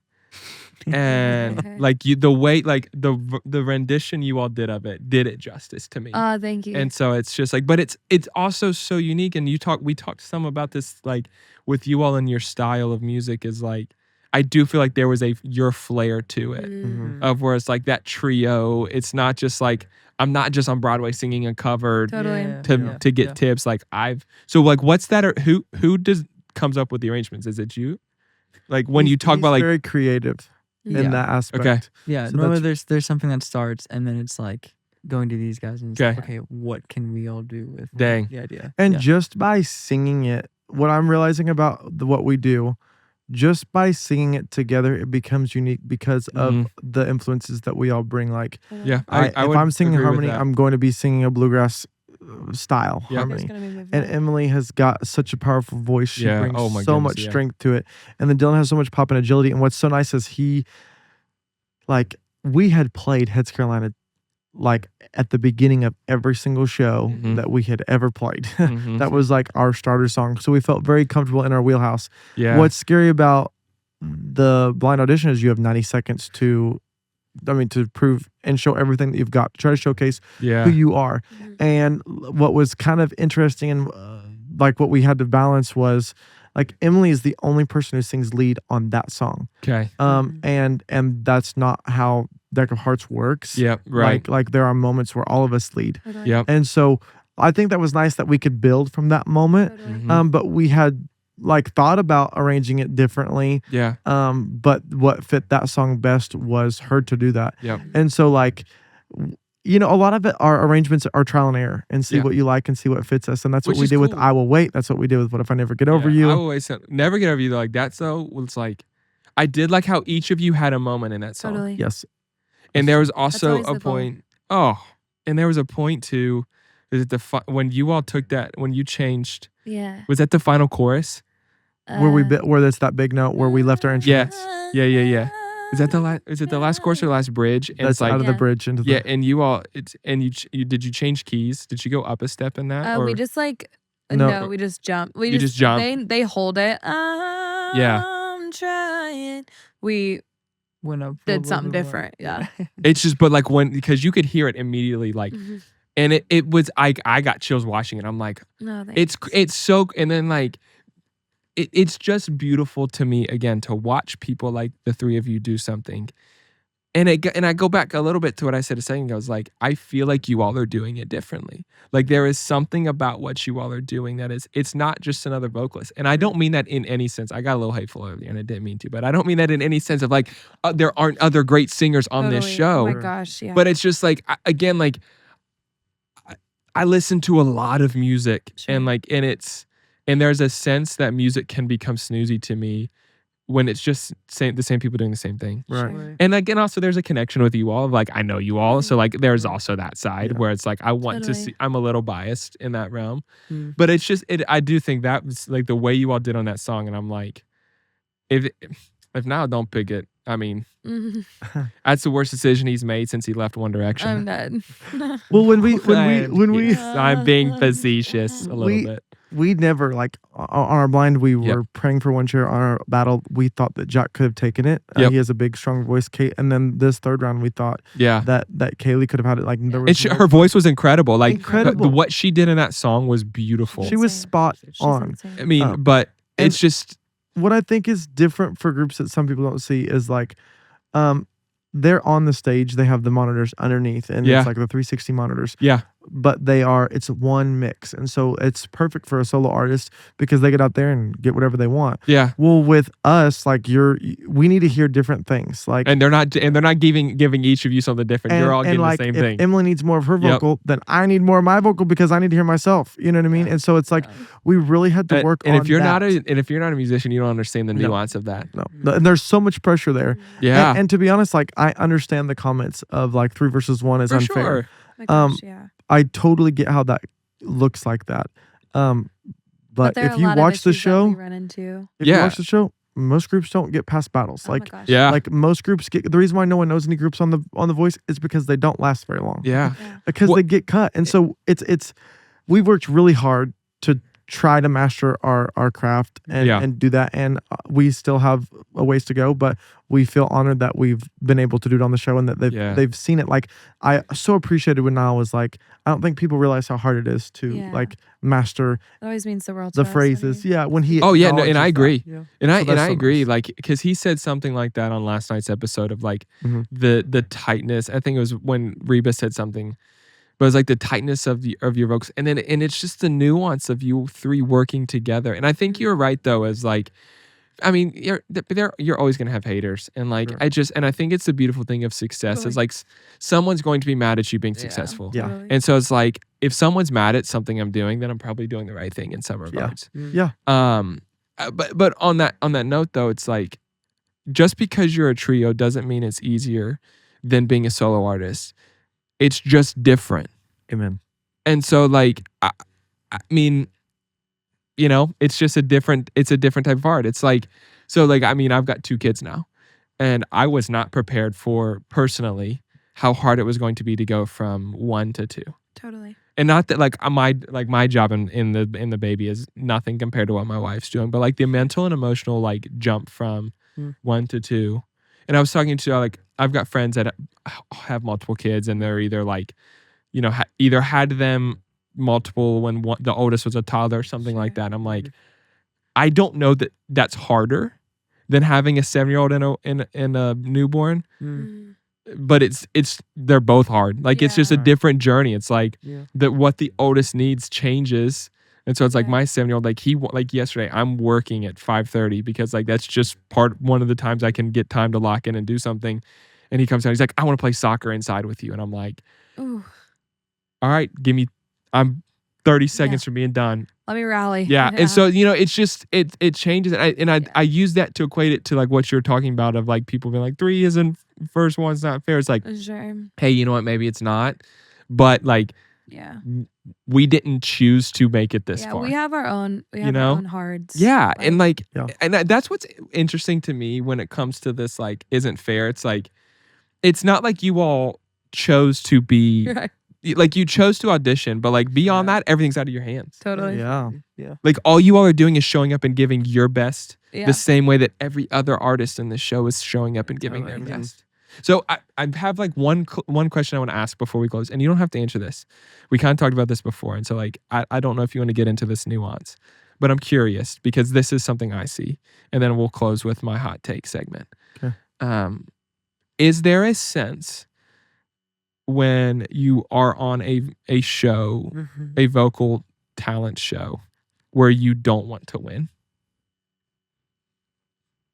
And I can dissect that a little more of why. Because like if you look at history of artists, you often remember people that don't win, or they could potentially go on to have bigger careers than the ones that do win. Yeah. Yeah. And it's not guaranteed either way. Yeah. Sure. I would say if I could say anything about it, I would say looking at it like there's guys that win The Voice, Mm-hmm. and it's just like time and time again, you're like, I don't like, where did What they happens to go? them? Yeah, Like, for sure. that you Like, go from this big moment, like they win, oh Yep. awesome, and then it's everywhere, and then it's just like did they just like quit music? Mhm. Like what Yeah. what are they doing? and that's what I find curious as well. Yeah, and yeah, so I don't like. I think that's. I'll just speak to that. I think that kind of says something. Mhm. But I think what is really awesome, like in today's world, like a guy like we recorded our song Taillights with a guy named Nick Schwartz, went to Yeah. Tribeca, Yeah. graduated, and he helped produce Drew Baldridge. He had Okay. somebody's daughter. She's somebody's daughter. Yeah. And he I think it was during COVID, right? Like he Yep. just played Yeah. backyard shows. It was a beautiful part of like being an independent artist where like maybe you just have the wrong manager or like Sure. or the wrong team, and it's like Yeah. if you get the right people around you, and like Colin helps keep us afloat as a business, and Yeah. like I mean we're all super relational and connected. We each all do our own thing, Mhm. but I'm like if you have a great team around you, I think like I'm not worried about after the show whether we would win Yeah. or we would Or- lose. Like I'm confident Exactly. like we have like what we need, and we have people in our corner. Yep. And I'm just hopeful and excited to see how that plays I think out. that's a really good perspective to have, because there is just so much that's out of your hands. Yeah. In the one in this life, and Mm. two in the realm of music. Of like, Yeah. there is just. I mean, even in podcasting, like there's just so much that's out of your hands. Like Yeah. you do your best to put out the best product you can to become Yeah. the best that you possibly can. Yeah. And then from there, it's like surround yourself with the right people. Yeah. And it's like also it's like then you get into nuance for you all of like things I observe of like other friends that are artists of like picking the right label to sign with. Right. Absolutely. What does that look like longevity? Like what do they want from records? What like there's so much nuance in that conversation alone Mhm. Yeah. that And the people that are not industry's- in the music world that don't It's know. always changing. Like Drew Baldridge was the first country artist to take a song all the way to #1, being an independent artist. Yep. Like the first that's to hard. ever It's do so that. Oh, I hard. can't imagine doing That that. is So so, hard. like I can't imagine not because having that. there's so much money that comes with singles behind a label. Oh my gosh, yeah. But like at the Marketing. same point in time, when you talk about labels, like there's you're getting a lease Yep. Mhm. that you owe back, Yep. Yeah. and it's hard, so it's like John Bellion talked about that Mhm. Ooh, love on several different podcasts. That dude's brilliant. He's such a beast. He's insane, but he talked about like that nuance. I've used the word nuance 1,000 times. Okay, I need to alright. update my great vocabulary. word. But there's a lot of layers to that conversation of what happens when you're with a label and you go on tour and all of that stuff that I feel like he is shining a light to it, to like where I think he's independent now. I he mean, was too. I think he is now, to the best of my knowledge, and like he's now producing putting out his. I don't know if That's his album's crazy. come out yet or not, but like When you're that good, you don't need to know label. he's a freak. He's Well, like and insane. the album he produced for the Jonas Brothers Oh my gosh. is Don't wild. actually even get me talking about walls. So, because it'll actually just make No. me cry. It's I think it's like actually Unbelievable. one of the best songs of my whole life. It's unbelievable. no way. I love that Is that song. you rank it that high? I love that song more than life. I do love that song, but I don't know that it's the best song. No, on that that's okay. album. I think Like I love it. Like don't get me wrong. Me and Chris like genuinely had banged to it when it first came out. Yeah. I just can think get that like in that moment I was like, this song is the best thing I've ever heard. Oh. And I don't know. I think I Yep. like I love the Jonas Brothers so deeply, I do too. and Kinda just weirdly hearing so. me too. Yeah. I don't know why, Um, but I do. Yeah, I just think like hearing it in that context, I was like, this is the greatest song ever. Yeah, hearing it live also was insane. Oh my gosh. Yeah. We Yeah. saw them on that tour. Yeah. Yeah, I think that added into like this is the best song ever. Yeah. Just seeing them Do do it live and it was sounded better. somehow. How old were you when they announced they were coming back? Were you in college? Probably high school. Oh my god. I'm sorry. I know. Yikes. We're all babies. Boy, did I'm you just sorry. like I'm not How- old, Oh. dog. How Yeah, old we're are you? right I'm behind you. 31. Okay. Yeah, I'm You're like not old. yeah. You're not We're old. right there. Yeah, I mean I'm not old, but when you say high school We're and right I was behind you. like I was a Sorry, I parent. was in elementary Yeah. school. Sorry. No. Yo, but I remember You're like, what if I was like, they came back? I thought they've always been. no, but okay, that is a real conversation real. right now. It is And I real. do think there is a sense with the Jonas Brothers in particular, and this is just my observation of like the fact that Joe is chronically online and the fact that they are so on TikTok They are so It is, but like it is a testament to what works as artists Totally. to reach this younger generation that was not alive when Camp Rock came No, you're out, so or right. when they there's like a lot of fans they have now who were not alive genuinely when they released their solo, You're so their initial album. So it's just interesting. But I remember when they announced they were coming back, because I grew up in the era of where if you were a guy, like it was post boy band era where it was okay to like where like everyone loved the NSYNC and the Backstreet Boys, to then when I'm in high school, if you liked Justin Bieber or the Jonas Brothers, you were gay. Right. And so like it's just like Right. and I'm not like then like no shade at anybody who's gay like at all. Totally. But like that was the era I grew up in. So I was like, of Totally. course I'm like, I don't like the Jonas Brothers. Yeah, they suck and they're ugly. Meanwhile, I'm at home watching High School Musical and Camp Rock. Like Like with tears in your eyes. could watch High School Musical 2 awesome. right now I absolutely. and sing every as well. song by word. But when they when they announced they're coming back though, I remember like being at home and I'm like, oh my God. And they did a week with James Corden. Oh my God. Which I was love him. I love James Corden is He's the unbelievable. I wish he would best. come So back good. and have a late night He show needs again. to. He was so good. He's so You should good. come on the He's so pod. funny. Yeah, I we would do carpool James Corden, karaoke if with you him. ever see this, Jordan, let's do come on the carpool pod. karaoke. Me and you carpool karaoke. I can't sing, I'm awful, but then we can do Deepest Hey, together. we'll sit in James the back Corden. seat. We'll What- help. James, did you James. hear that? That's what we're gonna do. I'm gonna sit up front, and me and you are gonna host a carpool karaoke for Deepish with DEK of Hearts. I would love that a lot. Yes, we are. I'm gonna tag him in this, and every James. What we're gonna camera happen. does he live in?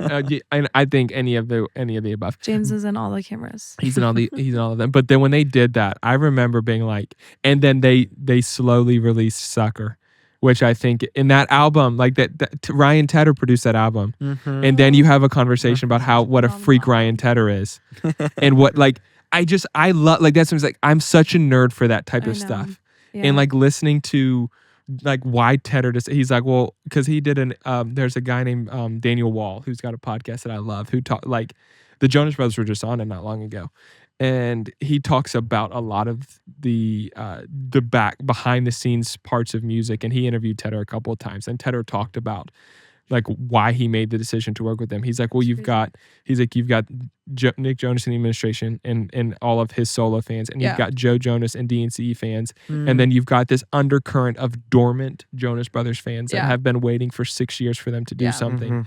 He's like, and it was a perfect Brilliant. storm. And it's just, yeah. it's like hearing that, I was like, Brilliant. Didn't have the skill to be able to help him do that. dude, it's He's why. We relate to the Jonas Brothers in a lot of ways. We've got the Make Me Jealous fans. We've got the It's the perfect storm. and then we're You just just- waiting for our banger of a producer to wedding. come along. Wait till That's next so year. funny. Wait till Hey, next it's year. over for you, Oh. Jonas Brothers. When us DEK of Hearts get our bearings, it's over for you. Our team is working actively right now. The team's sitting on a couch right now, though. The whole team. Yeah, You heard it. literally at an interview yesterday morning, someone said, "Let us know when you want to come back. Like, let your team know to contact us." And I literally leaned over to Colin and I said, "Hey, we'll need to email them after this. Yeah, this is the team. This is this- the team. That's right? so funny. right cheer. That's so funny. We're We're it. thankful. We're thankful. We are thankful. No, absolutely. Oh, do you guys have anything else you want to add on your time with the voice? Just that we're excited. like, Yeah, we're excited for It's- next round. yeah, we're So excited for the next round. When is that's a time frame? I don't know when Starts this in episode's December. going to come I don't- out. yeah, the Playoffs playoffs will start- start. So that's when you. So I'm probably gonna like shock drop release this right before that, just because. perfect. And we'll see. I don't know. Technically, this is like episode 8 or 9 or something. I've lost Awesome. track. Hey, But that'd be great. I also didn't say what episode it was, so I can release it. Ah. Love it. it. Yeah. It's a little Whenever bonus you set want. with you all. But Love it. so you got so next is playoffs, yeah. and then we'll see. Is that the live round? Yeah, Or- we'll just have to see what happens after that Yeah, for sure. the Or- lives will be after. The lives yeah, are after playoffs. playoffs. Okay, Yeah. so that's why I wasn't sure like how that falls. So like Yeah. so playoffs and then lives. Okay, sick. So Yeah. The playoffs is the final pre-recorded okay, episode, dope. Yeah. Yes. and then lives is live.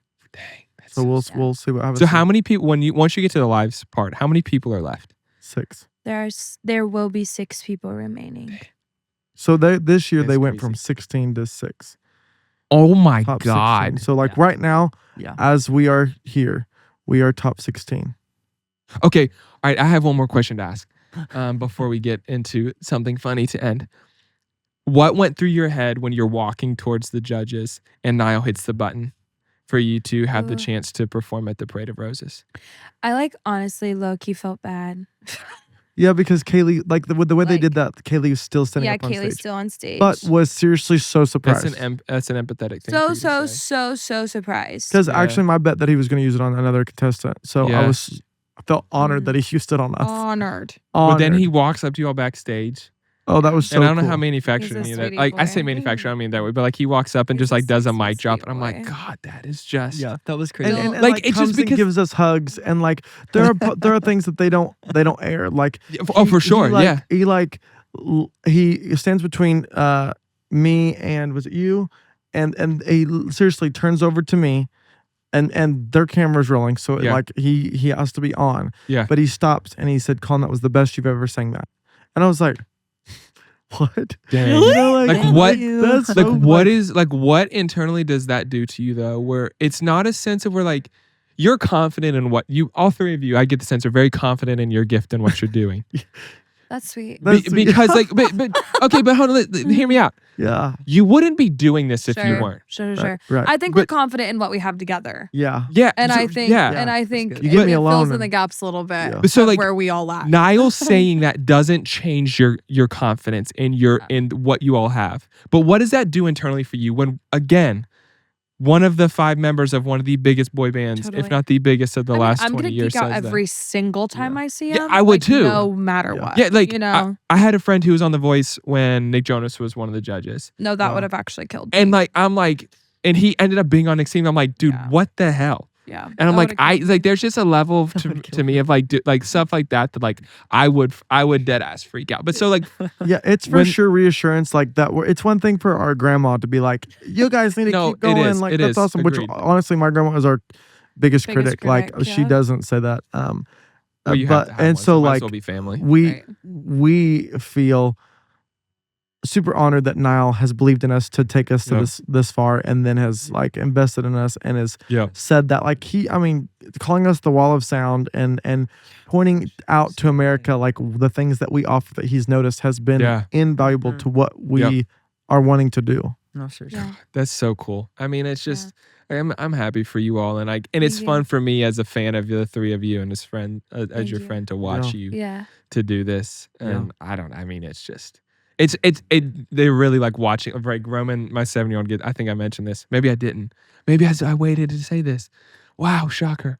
So last night he was like, Dad, when's DEK of Hearts on? I'm like, I don't know, dude. Let's turn it on. So we turn the voice on. Of course, you all aren't first, whatever. And I'm like, all right, let's go to bed. And so like I'm putting him to bed, and he's like, are you watching The Voice? I'm like, no. He's like, what are you doing? I'm like, I'm just waiting on you to go to sleep. So I walk out and I turn it on and watch you all and everything. And so this morning he gets up and I'm like, do you want to watch DEK of Hearts? He's like, Stop. he's like, yeah. And I'm like, okay. I'm like, do you want to watch your interview part or you just want to watch him sing? He's like, I just want to watch him sing. Don't blame him. And he's like, I'm like, all Me right, let's turn on and watch him sing. So he watches you all sing and he looks at me. And then I'm like, do you want to listen to the other girl or do you just want to see what happens? He's like, I just want to see what happens. And so like he literally sat down just to listen to you all sing. Angel. Yeah, No, that's he was sweet. so excited. That's so about sweet. it. So sweet. I mean, the show has brought in new fans. Seriously, it's cool. Yeah. We just played Whiskey Jam, Yeah. and like that was the first time as we played. Like it wasn't just our local fan group that we have Yeah. built Oh in my that gosh, it was area. crazy. Yep. Like we were like, there was people that were like, "Oh, we drove all the way from Atlanta, Georgia to see you guys." Dang, Like, dude. there was People people that from drove Canada. Like no way. Utah. Iowa. Yeah. I don't know if Utah was Yeah, there, no, but Iowa. Iowa. Yeah. And We I were was like, like, well, what? for us? That's That's been wild. crazy. That is so and like cool to no see, shade though. to Whiskey Jam, but you don't get a lot of songs there. Mm-mm. No. So it's like you're not like Yeah, Whiskey Jam, what did you play 2? yeah, maybe? we played 3. Yeah. Yeah, and that's like you drove for that. That's That's crazy. so crazy. Yeah, 3 originals to and a see that. cover. It's like yeah. so like it's just we're just beyond thankful. It's Yeah, insane. absolutely. Yeah. And I can sense that with you all. Like even like what you see on the show and talking to you all, like a genuine sense of gratitude for like Yeah. what you all have been able to be a part of and what you're doing. And Yeah. I mean, I can't Thank wait to you. see what happens next. And Yeah. And we're I excited mean- for new music next year. Yeah, seriously. We have a new song that we're in the studio right now. let's go. So we're Mhm. super That's excited. so fire. Yeah. A guy named Danny Myrick who wrote International Harvester. Okay. He wrote She's Country for Jason Aldean. Fire song. Seriously, he's written Praise some huge country. songs in country music. Yeah. And we went in the room with him and Jacob Rice, and the Good Hope Road. We wanted to fit that in a song about my grandparents, and this was the song they did. It's called Something in the Well, and we're so excited for it to come out in January. Let's go. This episode's gonna come It's out gonna be before lit. then. Yeah. Yeah. All right. So I close every episode by doing a segment I like to call "I Said What I Said." And let me tell you the backstory of this. It's because I say it all the time because I just say the most asinine things, and my wife looks at me and I said what I said. I didn't stutter. So initially, this segment started as a just pure hot takes, just like give me your best hot take. Okay. And I have a lot, but I've realized a lot of them I probably shouldn't say out loud. And so it's morphed a little bit.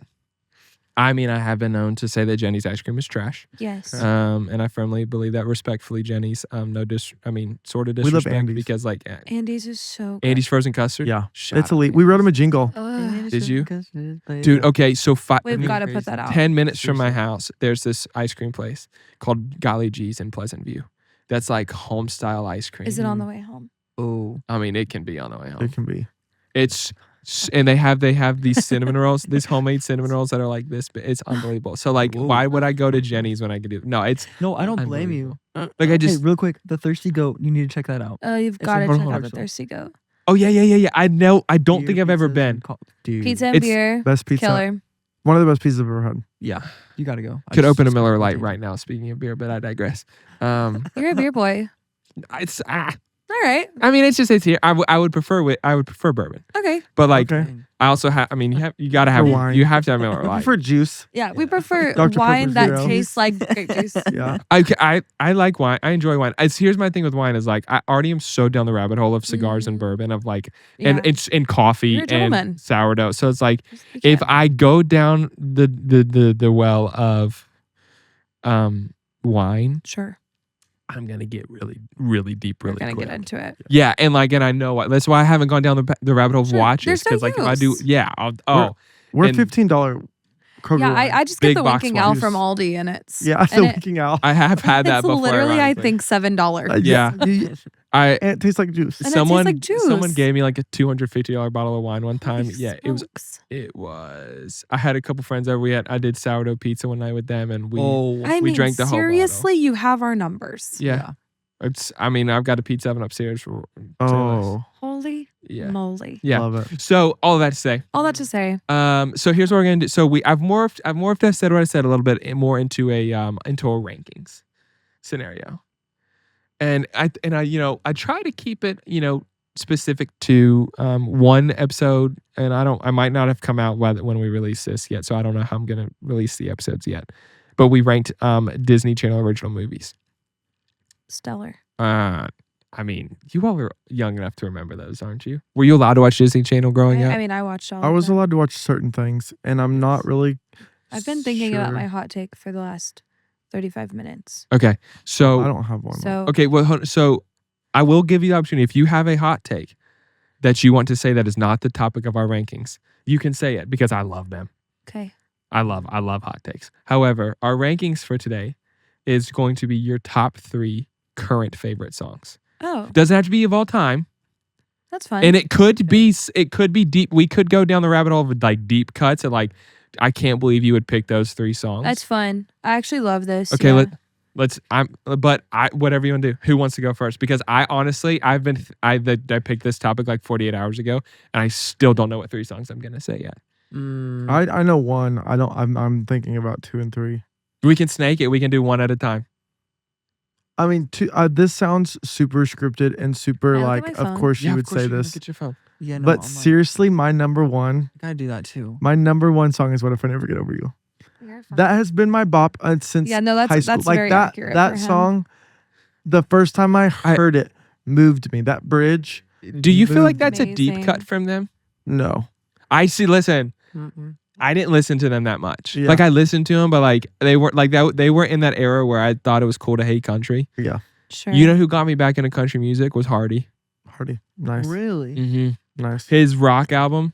Did you hear His- the one that not- was not his- live at the Red Rock? Oh yeah. Oh, I'll tell you a fun story about that. So, Yeah. not his rock style album, but his album A Rock that came out in like 2020. And Boots was the first single he released, Yeah. and someone played it for me, and I was like, oh damn. And then next thing you know, Morgan Wallen releases his first 36 song album the next spring, and I'm like, damn, I guess I'm in the country. So then I go like back and re-listen to like FGL and all of that era music that I thought was cool to hate.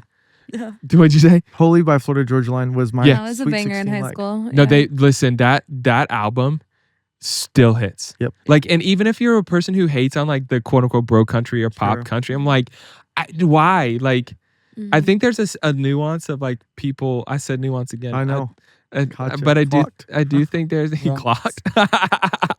I do think there's a sense though with people where it's like we forget that like that was edgy. Totally. And like all great country was always built on like edginess. Totally. I feel like, not that I'm in the music world, but just again observation speaking. Like, and so I don't get the like hating on, like I hated on it because like it was the same reason everybody hated on Nickelback because it was just what she did. Yeah. Mm-hmm. But now I like looking. It's like people still hate on quote unquote this era of bro country music. Which, but like if you listen to people like Zach Top. Or like, we love Zach. South of Sanity is one of the greatest. Sanity is seriously one of the greatest songs of all time. I love Zach Top so much. Ain't That a Heartbreak? Amazing song.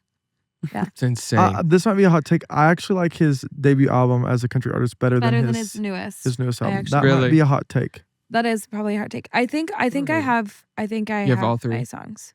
Do you have you come up with the other? Let's just go. Give me your first one, Emily. Boomerang by Yaba is one of my favorite songs of all times. And I know I said Walls earlier. I think Yaba is probably the best female vocalist in my generation. Dang. If not of all time. And she is so incredibly stellar. I mean, Jacob Collier just did Bridge Over Troubled Water. Well, not just, but a while ago. Yeah. And Yaba is on that track, is the first female vocalist you hear on that track, and she's so good that her name isn't even on the track. Like that's just like that's so bizarre to me. Is like that's you wild. can just hear that and it's just like that's Yeva. Like and you like her name doesn't even have to be on the track. Yep. For people to know her, and if they don't know, it's like they've heard her voice before. Yep. And like she's so well versed, like so in so many different genres. Like she's on like Drake tracks. Yep. There's like that's wild to me how that like works. that's so odd. And then she just has like knockout after knockout after knockout after knockout song, and none of them miss. And so Boomerang's crazy. Okay. Her vocals on it are nuts. So that's probably my number one. Okay, what's your first song? I don't have mine as like a 1, 2, 3, but I would. It doesn't have to be. It doesn't have to be. No, it's not. It's not. I don't know why that's so hard. No, it is so hard, especially for you. He's listening to music 24/7. Yeah. Oh, I feel like Closer by the Chainsmokers. Is that dude, that song still goes so hard. It's a banger. It's so good, bro. I get like fixated on songs sometimes. I'm the same way. For like 30 times in a row. Yep. But there's something that every time that chorus hits, I can't figure it out. There's something in there that I'm like, it's like addictive. And I'm like, the song's and the little breakdown of the drop is so that cool. was okay. This is a little hot take. That was one of the greatest eras of pop music.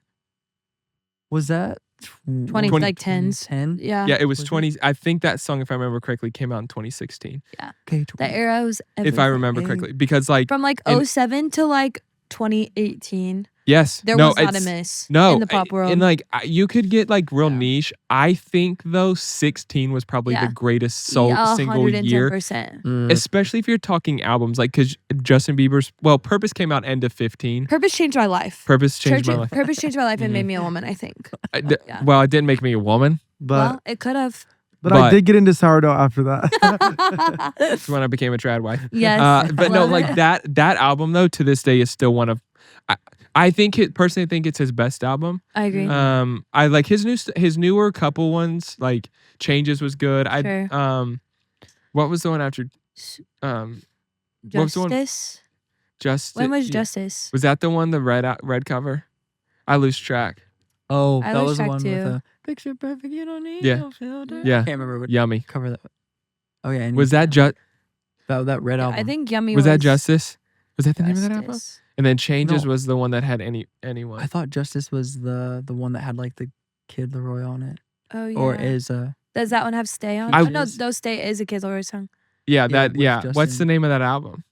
Was it Justice? Justice was I need you to hold on. Yeah. Okay. So that Oh, so then yeah. Changes was the red cover. Yeah. I lose I track can't of that. remember. Those So albums hard. are great, and I think in their own right have great songs. Yeah. But And there's Swag is something out there on its own, and we don't even Yeah. have to talk about it. correct. So. But there's something about Purpose though that was like, I have said this I think on the podcast before, and I'll say it again. That to me was his growing up album, and I feel like young artists go through that somewhere along the lines of they have this album they release where it's like, I have grown up, I have become a better person. And I think Morgan Wallen's new album is that for him. Oh yeah. Because a lot of people early on listened to, like, the first day I listened to it and I'm like, damn it, he just released a 36 song album that's all misses. And then I listened to it again immediately. Yeah. And then I It's real. then it's because like some of it is just like the newness of an album. And then I listen to it immediately again and I'm like, then I get the layers and the specific, you called it, the specificness of like the songwriting and the thoughtfulness of songs like Skull, Chevy, and Browning. And like some of that stuff, and then I'm like, nah, I was wrong. It is that sense of where you realize, like, he titled it On the Prom, but you get in his songwriting and the style of it where he realized like, all right, I need to become a better person now. Absolutely. And I have things to grow past, and I did. And so here's an album that tells that story. That's what Purpose is too. Totally. Okay. Love it. All right. I'm trying to think of what song I want to say first. I'm gonna go random deep cuts. Okay. I think. Gosh dang it. Ooh. And we're I probably don't not gonna know. know them. So I'm Well, it's sorry. not like super random, but it's like songs that I'm listening to a ton right now. Sure. Remember When by Alan Jackson Oh, is like love that. and I know that mandolin lick. Alan if Jackson. that comes on, I'm crying within 3 seconds. Yeah. Like, and I mean it. Like I just, and some of it too, it's like it hit me this. I think this. So he did a cover, or not cover. He sang it at the ACMs, I think it was, Yes. in the spring, and I don't know the last time I heard this song before that I saw it then, but I'm like on YouTube and it pops up and I played it and I literally was a puddle. Like I was genuinely weeping because there was like this whole line about like, remember when 30 seems so old, and then he says the line of like, when the sound of the children's feet was like the sound we danced to week, and I'm like, and I genuinely like, I lose it listening to that, and so now I'll turn it on when I want to cry, That's the which is all the newborn time. tears, Yeah. I mean, it's just, and there's just certain songs that make me cry, like music in general makes me cry. I'll tell you another one. This is kind of a deep cut. That I'm into, I listen to so much music. It's so hard for me to pick current top 3. But this is one. Old Blue Chair by Kenny Chesney. Do you know that song? How's that one Is it Old Rock and Chair? Or no, sorry. Yeah, yes, that's it. That is. There's an old Sin by the Sand. Yeah. Nothing about the stone. Mhm. That My one. mom and dad. Not That's either. like one of the first I can't remember what Kenny Chesney album that was, but when my parents would listen to country music, that was. I kind of feel like it's music, his Good Stuff album, but I could be wrong, which was like early 2000s ish. I think. There's another one on there I can't remember, and I won't even try to think about it right now. That's a beautiful song on that album too. That might be on the deluxe edition of When the Sun Goes Down. I can't remember, but there's a live version that he sang he's got his No Shoes Nation live album, and there's a live album he cut on that. And it's so okay. All right, what's your second song? Oh man, I'm really struggling over my third one. I just want to make that known go. because there's so much second music one? I listen to right now. Oh my goodness. Let's go with. You know what? I'll just go with this one just because I love it. There's a song called "More Hearts Than Mine" by Ingrid Andress. I love her writing, Okay. and it's beautiful. She released it like at some point, and she had It's so killer. I think it was 2 of the members, like it was like 3-part harmony, just all women of Little Big Town on it, and No I was way. like, Oh. Dang, like I shout was out like, Little that's like Big full Town. potential, but also because I love trios. I think Yep. she's an amazing writer. I think it's a great story song. Yep. I love it. Mm-hmm. Yeah, the first time I love heard you, Ingrid. Dylan sing that song, I cried.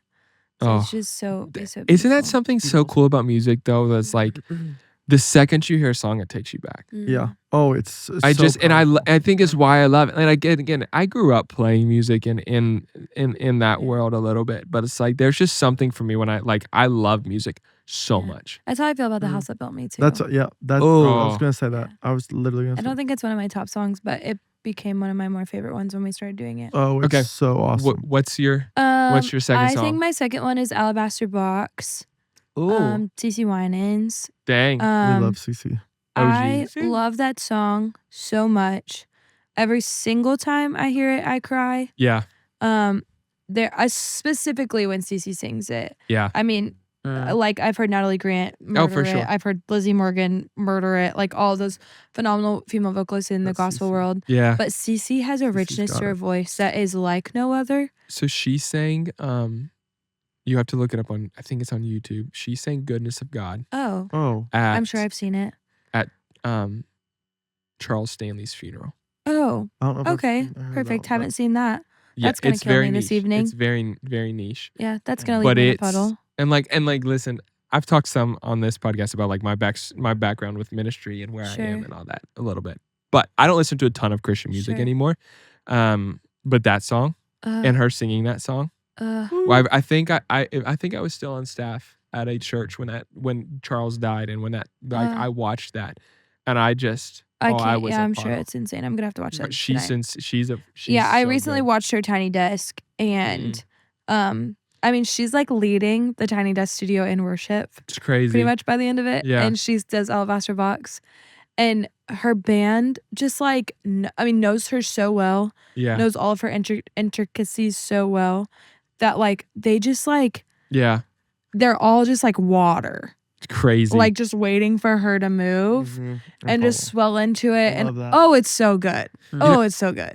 I might also have been wrong that it wasn't CC that sang it, but I'm gonna say it's CC with the correction. Goodness of God is CC's, so that would make sense. Okay, then I'm right. All right. Yeah. There was just like I'm sitting here, like you know when you say something and then you're thinking about this is gonna be on the internet, and then you go, wait a second, what if I'm wrong? Yeah, I also would just like to say that CC's sister's name is in fact BB, and there's no way it is. I can't. I have so many questions. About every single time I say CC Winans, I just think about their poor mom and dad, even though they name them, saying like CC BB, get down here. Like, could you imagine? Or do they say BBCC? BBCC, yeah. Okay. That's also my hot take. You can't name your child BB and CC. Nope, I would agree with that. Respect BB and her parents. I don't think that's a hot take. I think the general consensus would all. I think everyone would just agree with you that that's kind of a tough. Okay, so those were my two. I'm not mad at it. About a third. Okay. Do you have one yet? Yeah, what if I never got over you as one? Oh yeah. Yeah. So what's your second one? What's your second? I could go so many. Like I went through a huge Adele phase. I love Adele. You did go through an Adele phase. I grew up listening to a lot of Sugarland, so I'm like all over. The place. Sugarland's where Stuck like glue. Yeah, and that was probably my least favorite. To be honest. And that's probably one of their worst songs. What's the one that that everyone knows? But seriously, I think I would have to go with Randy Travis, Three Wooden Crosses. Oh, that's so good. Yeah. I think that that would have to be on my top two. That reminded me of something I listened to recently. Have you ever listened to Alan Jackson's hymns albums? Yes, I actually have. I just did a couple weeks ago for I'm sure I've heard them before, but I listened to them and I was one of those played at my grandma's funeral like on accident. And we were all like trying not to laugh. It was horrible. The lady that we opened for, Rhonda, sang harmony on some of those tracks. Did she really? On the album. So it's super duper awesome. Alan Jackson's just so good. Oh, and there's that's just like that era of 90s, 80s, 90s country. It's so good in its own right. Just like this current era is so good in its own right. And like I love all of it. But anyways, I digress. All right. What's your third? And then you can give me an honorable mention because I'm at a loss of what I'm gonna go with the third. So I personally want at least one honorable mention, so everyone can have. Have at you least said one. a second? What was your second? Second. What More Hearts Hearts and Than Mine? I'm just gonna go Adele. I'm just gonna go Adele and say. Oh wait, did you ever actually give a second one? No. Oh yes, you did. You said Randy Travis. I'm sorry. Yeah. I forgot that because I got distracted by Sugarland.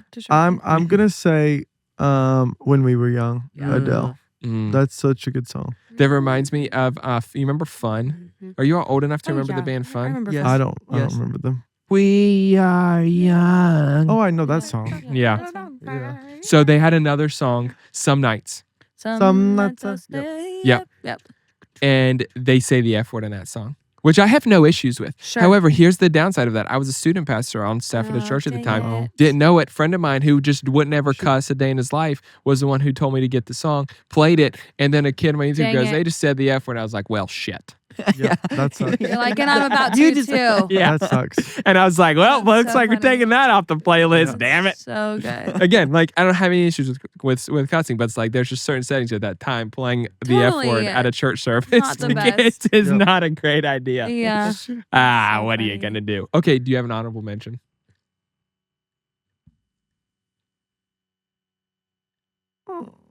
Let's go Sugarland. Okay. They do a version. Stuck like glue. Right. They do a version of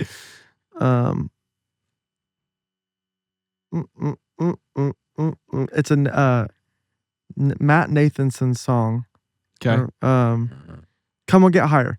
Sugarland does a version of, and I listened to that every day in 6th grade, walking from science. So to, like 2 years ago. Yeah, right, 2 years ago. No, truly. Like kind of. No, truly.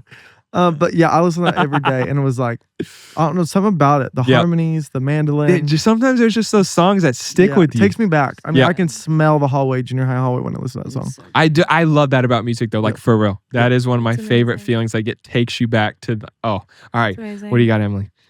Do I get an honorable mention as well? 1000%. Okay. You can have as many honorable mentions as you want. Okay. Like because I just am struggling with, like, and I feel like in our own right, each of these lists is its own version of a hot it take. really is. Yeah, that really is. I would say my final and my. Oh gosh. I was gonna say that, and then hard. I was like, It's wait a so hard. second. It's hard. It is. And especially because it like I didn't narrow it to like genre or era. Yeah. It's so open ended. Because I Hey. could have gone bluegrass. I could have gone Yeah. Steel Drivers. Like Yeah. Right. Oh, Steel Drivers. Where Rainbows Never Die. That's another I honorable. think Miss Miley Cyrus That makes sense. Okay. is Oh, obviously makes sense. stellar. Yeah. I would say Can't Be Tamed. that Would song be goes up there. so hard. It would be up there. And that came out at a time in my life where I was like being really disobedient to I my don't know it. parents. Yeah. Hey, you know what? We've all And had I that. watched the music video on our family computer and I was like, do I need to close this? Oh my gosh, she's in a cage. The only thing that my was worse was gosh. Wrecking Ball. Yeah. No, my parents didn't allow that one. Absolutely not. And then my honorable mention, which is so out of left field compared to Can't Be Tamed, I can't wait. would in fact be Shackles by Mary Mary. Oh, yeah. Okay. Yeah. Yep. It's a great song. Great honorable mention. Thank So you. are those your okay, here. Is that your current top 4 or is that just like It's just like the top 4 of all Just time, I would say. okay. Yeah. Yeah. Okay. Same here. See, the thing is like I would say Yeba. I'm currently my current like 3 people that are always on loop for me are Yeba, Hotel Apache, and the band Camino. Oh, I do love But- Dan Camino. The black and white. Oh yeah. Black Right, and white. So I want to be honest with you. I like so many songs. I could not genuinely give you a top 5, right? Like an That's okay. actual of all. Like that's where like right now this is Yeah. like these are the ones I'm Also, listening right Stephen now. Wilson Jr. is really high up there for me Oh right now my as well. father, son. Oh yeah, That yeah. It's a crazy album. is Oh, that okay. the Great song. the guitar riff in that with do you know that song with Hardy? Nope.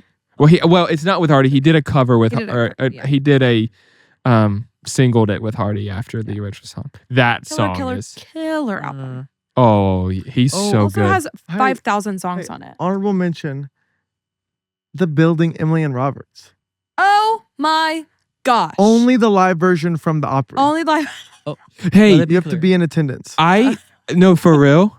There is Breathtaking. something for me like this takes me back. I didn't tell you this.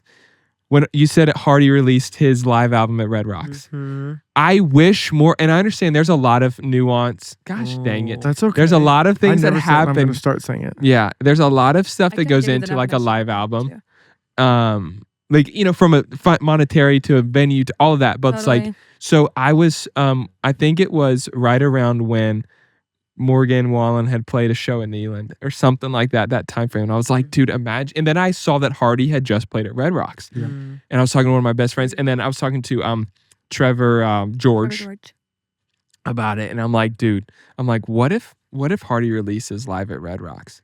I'm like, Oh. I think he could. I'm like, that'd be insane. And then like within a week, he announced it and I screenshot and sent it to Trevor. I was Wow. like, dude, I literally called Called this. it. Yeah. Oh, there's something about a live album. My There's something about a live He's album. obsessed with. yeah. He got They YouTube live- Music because of that. Yeah. For my birthday, For your birthday, we got him YouTube Premium, Music. and I just have Dude, a whole list Premium. live. Like Nickelback's We got him live in live. Nashville. I haven't heard any of Nickelback. Nickelback We did got a on the phone live in about Nashville. minutes. Do what? For his birthday. For his birthday, we got him an unlimited plan instead of minutes on that phone of his. Oh my word, He can that's watch all so the funny. YouTube we want. With no commercials. No Right, commercials. Dude, right. okay. Nickelback did a live in Nashville album like a I year love ago. Nickelback. Okay. It A is. year ago? Oh yeah. Okay. So I'm gonna have to It watch is this. so I love good. Nickelback. Hardy came out and sang a song with them. Ernest sang Flower Shops with him. Oh, I love me some flower. Oh, you do love Hey, flower shops. Dude, so I was Me, at not his so much. his show that he when he released his new record label in partnership with Big Loud, Uh-huh. DeVille Records. Uh-huh. He did a show with all the guys on that at Losers that I went to, and it was in May. We're also I doing think. a live show at Losers. Right. No. But Just I saying. If you saw us were at Losers, I would be there in a heartbeat. I love We Losers. did. yeah, We- hey, we I have played saw Losers. that. Unless there's a big Yeah. losers that Yeah. we don't know about. Dude, and then he brings Oh, Morgan it's Wallen out to Owen? sing Flower Shops. That's sick. And It it was was on that un- tiny stage too. Yeah, wasn't just it? but covers, no, right? it was out. It was It parking was lot. parking It was, lot. but there was like 100 people there, dude. That's amazing. Oh my gosh. I'm like, I literally looked at my best friend Colton was with me, and I'm like, when is the well, the last time that like you could say you saw Morgan Wallen in something like this? Yeah, that's Oh, crazy. wow, yeah. And like, That's yeah, I mean, it's like when everyone's phones out. I mean, it was it That's was awesome. Oh, that's so cool. it was so, and they did it like just acoustic, just the two of them. It was. I'm like, so I'm standing there, and like we're like look, we're like stage. If you're looking at the stage, we're stage left, and where we were like you had a perfect view of the stage, but you could also see beside the stage, and like and we were talking. We're like, yeah. Yeah. Like someone's gonna show up. We were talking about who was going to. Jimmy Johnson came out. And Oh, I sang a love song Jamie with Oh. Johnson. In color. Color, Love it. yeah. that song's they Honorable mention. Honorable yeah mention that and song color. right now is in. It could easily be in there. So and they Love it. sang. You know George Strait's "Give It Away." Oh, just They- give it away. Ernest and Jamie Johnson sang that song, and it was unbelievable. Love that song. And so Ella Langley came out and sang I mean, "What If I Could." She's unreal. She is Was this- awesome. And I mean, so was this and everybody she's- that lived in Nashville? And she's Or? No, it was beautiful. free. Yeah. That's all insane. I paid for was alcohol. That's insane. And so like I'm mean, so I'm that's a steal. it was and so I'm sitting Amazing. there and we're talking and like I told my buddy Colin, I'm like, listen, I was like, Morgan Wallen legitimately could show up tonight. I'm like, I don't expect it, but he could. Yeah. So so then like I'm standing there and I literally like I look and I see someone side stage like head down do this. And I hit him. I hit my You buddy clocked Colton. him. And I clocked him. And I said, Colton, I said, Morgan Wallen's right there. He's like, no fucking way. Yeah. I'm like, I said, come here. And I pulled him over. I said, that's him right there. And he's like, holy Wow. shit. That's That's crazy. And so this girl's in front of us. She's like, what's everybody looking at? I'm like, Morgan Wallen's right there. She's like, no, he's not. I'm like, yeah. You're like, spread the news. Yeah. And so before he then leaves. within like 7 seconds, Ernest goes, Already. all right, Morgan, since everybody knows you're here, come sing a Wow. song. Yeah, It no, was, seriously, that's crazy. and that is why I love Nashville. yeah. It was like Dope. it was a Monday night. I Yeah. think Solid. it was Yeah. so sick. We've played at Tenerife and Chris Young has been there I just on at the bar. multiple occasions. Yeah. Speaking of And that, we love Chris Young. Another Is it? last honorable mention for me, Vince Gill. We love Vince Gill. Vince Go goes rest so high. good. Go rest What's- high. All right, give me your last two. Yeah, the last two. I promise I'm not coming from like where I'm full of the band and full of myself. But we have a song called Dear Old Whiskey Yeah. that is Oh. not released. That Yeah. means so much to us. And I think Amen. it's been like I can't wait. it's Huge been one of those honorable songs mention. like where I like as it's released and Yeah. we keep hopefully God willing like doing this. Yeah. And it's you look back and you remember there's like little moments. I think that song is Yeah. gonna stick with me forever. Oh, Totally. We Oh, I we love won the beautiful Tennessee Songwriters Week with it this year. no Yeah. way. Yeah. And That's it's so cool. it's been It got us to play the Bluebird. it's been the song that Wow. people have come up to us like after Wait, did you the say show, like, Bluebird?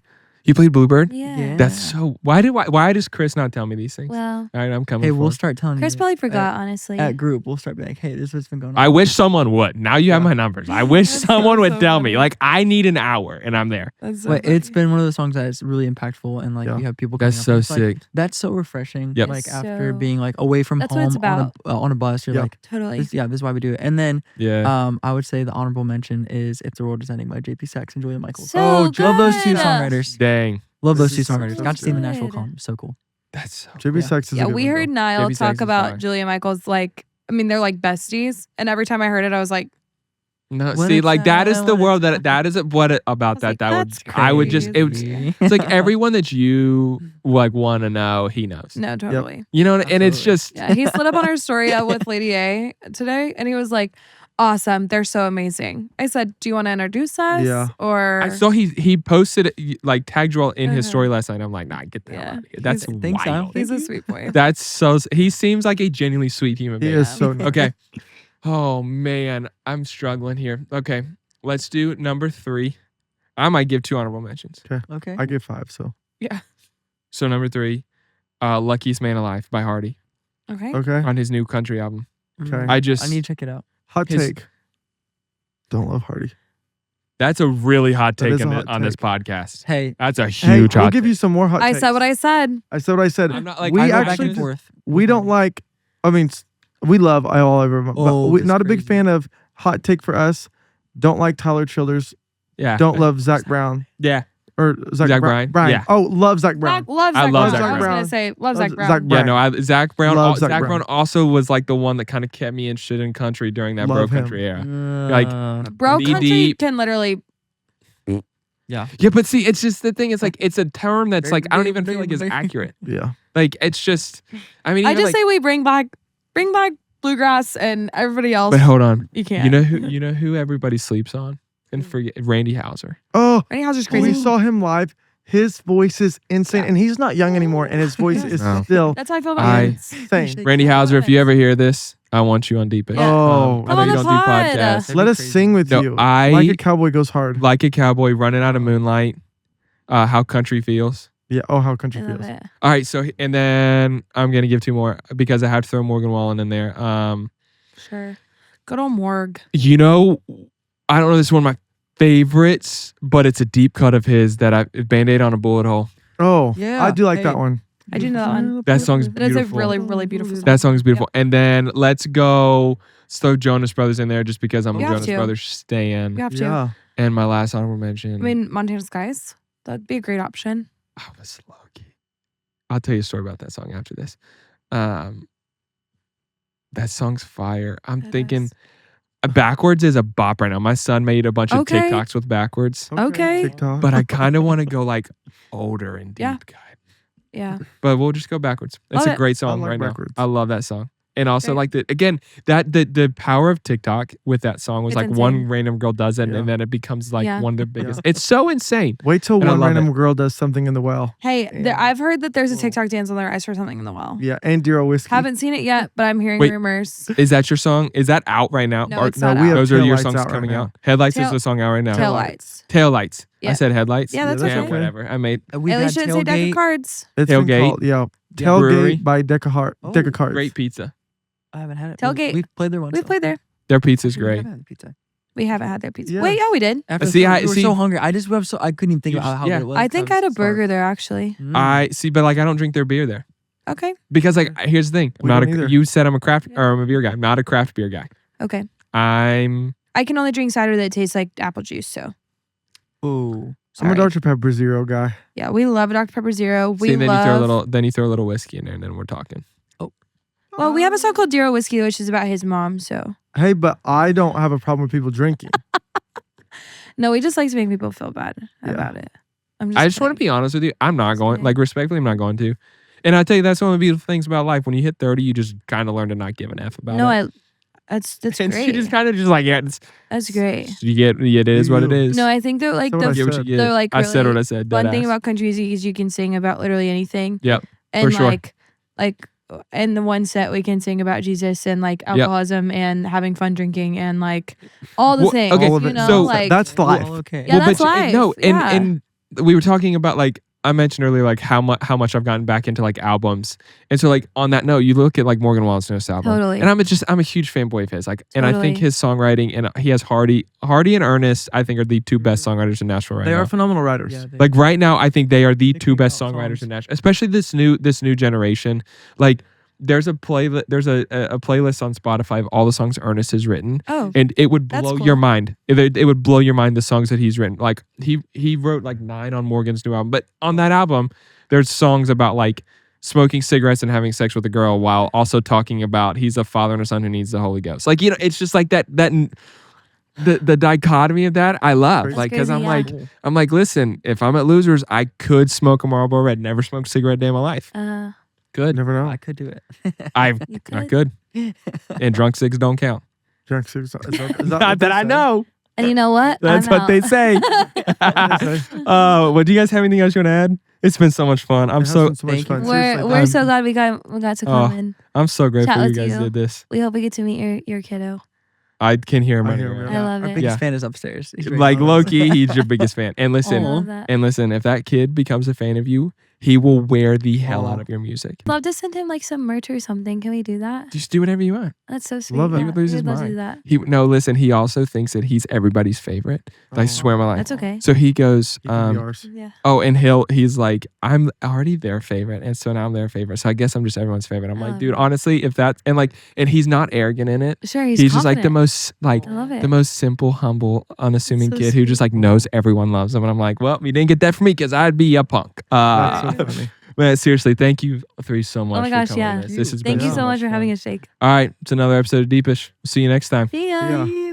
That was my interview with DEK of Hearts, Dylan, Emily, Colin. Thank you guys so much for coming on. Had a blast. Really honored and grateful that they took time to come on. They're actually, well, when this episode comes out, they will have played at Losers the night before. The day I'm recording this outro, they are playing at Losers tonight. They have another live show coming up in Nashville at the end of January. So make sure to follow them on Instagram. Check out their website. I believe their Instagram handle is DEK of Hearts, DEK. It's their initials. They talk about it in the podcast. But again, thank you guys so much for coming on. As always, if you are enjoying Deepish, make sure to like, subscribe, share the episodes with friends, follow us on all social media platforms. I believe our Instagram handle is deep.ishpodcast or deepish.podcast, one of the two. But we will see you next week for our next episode.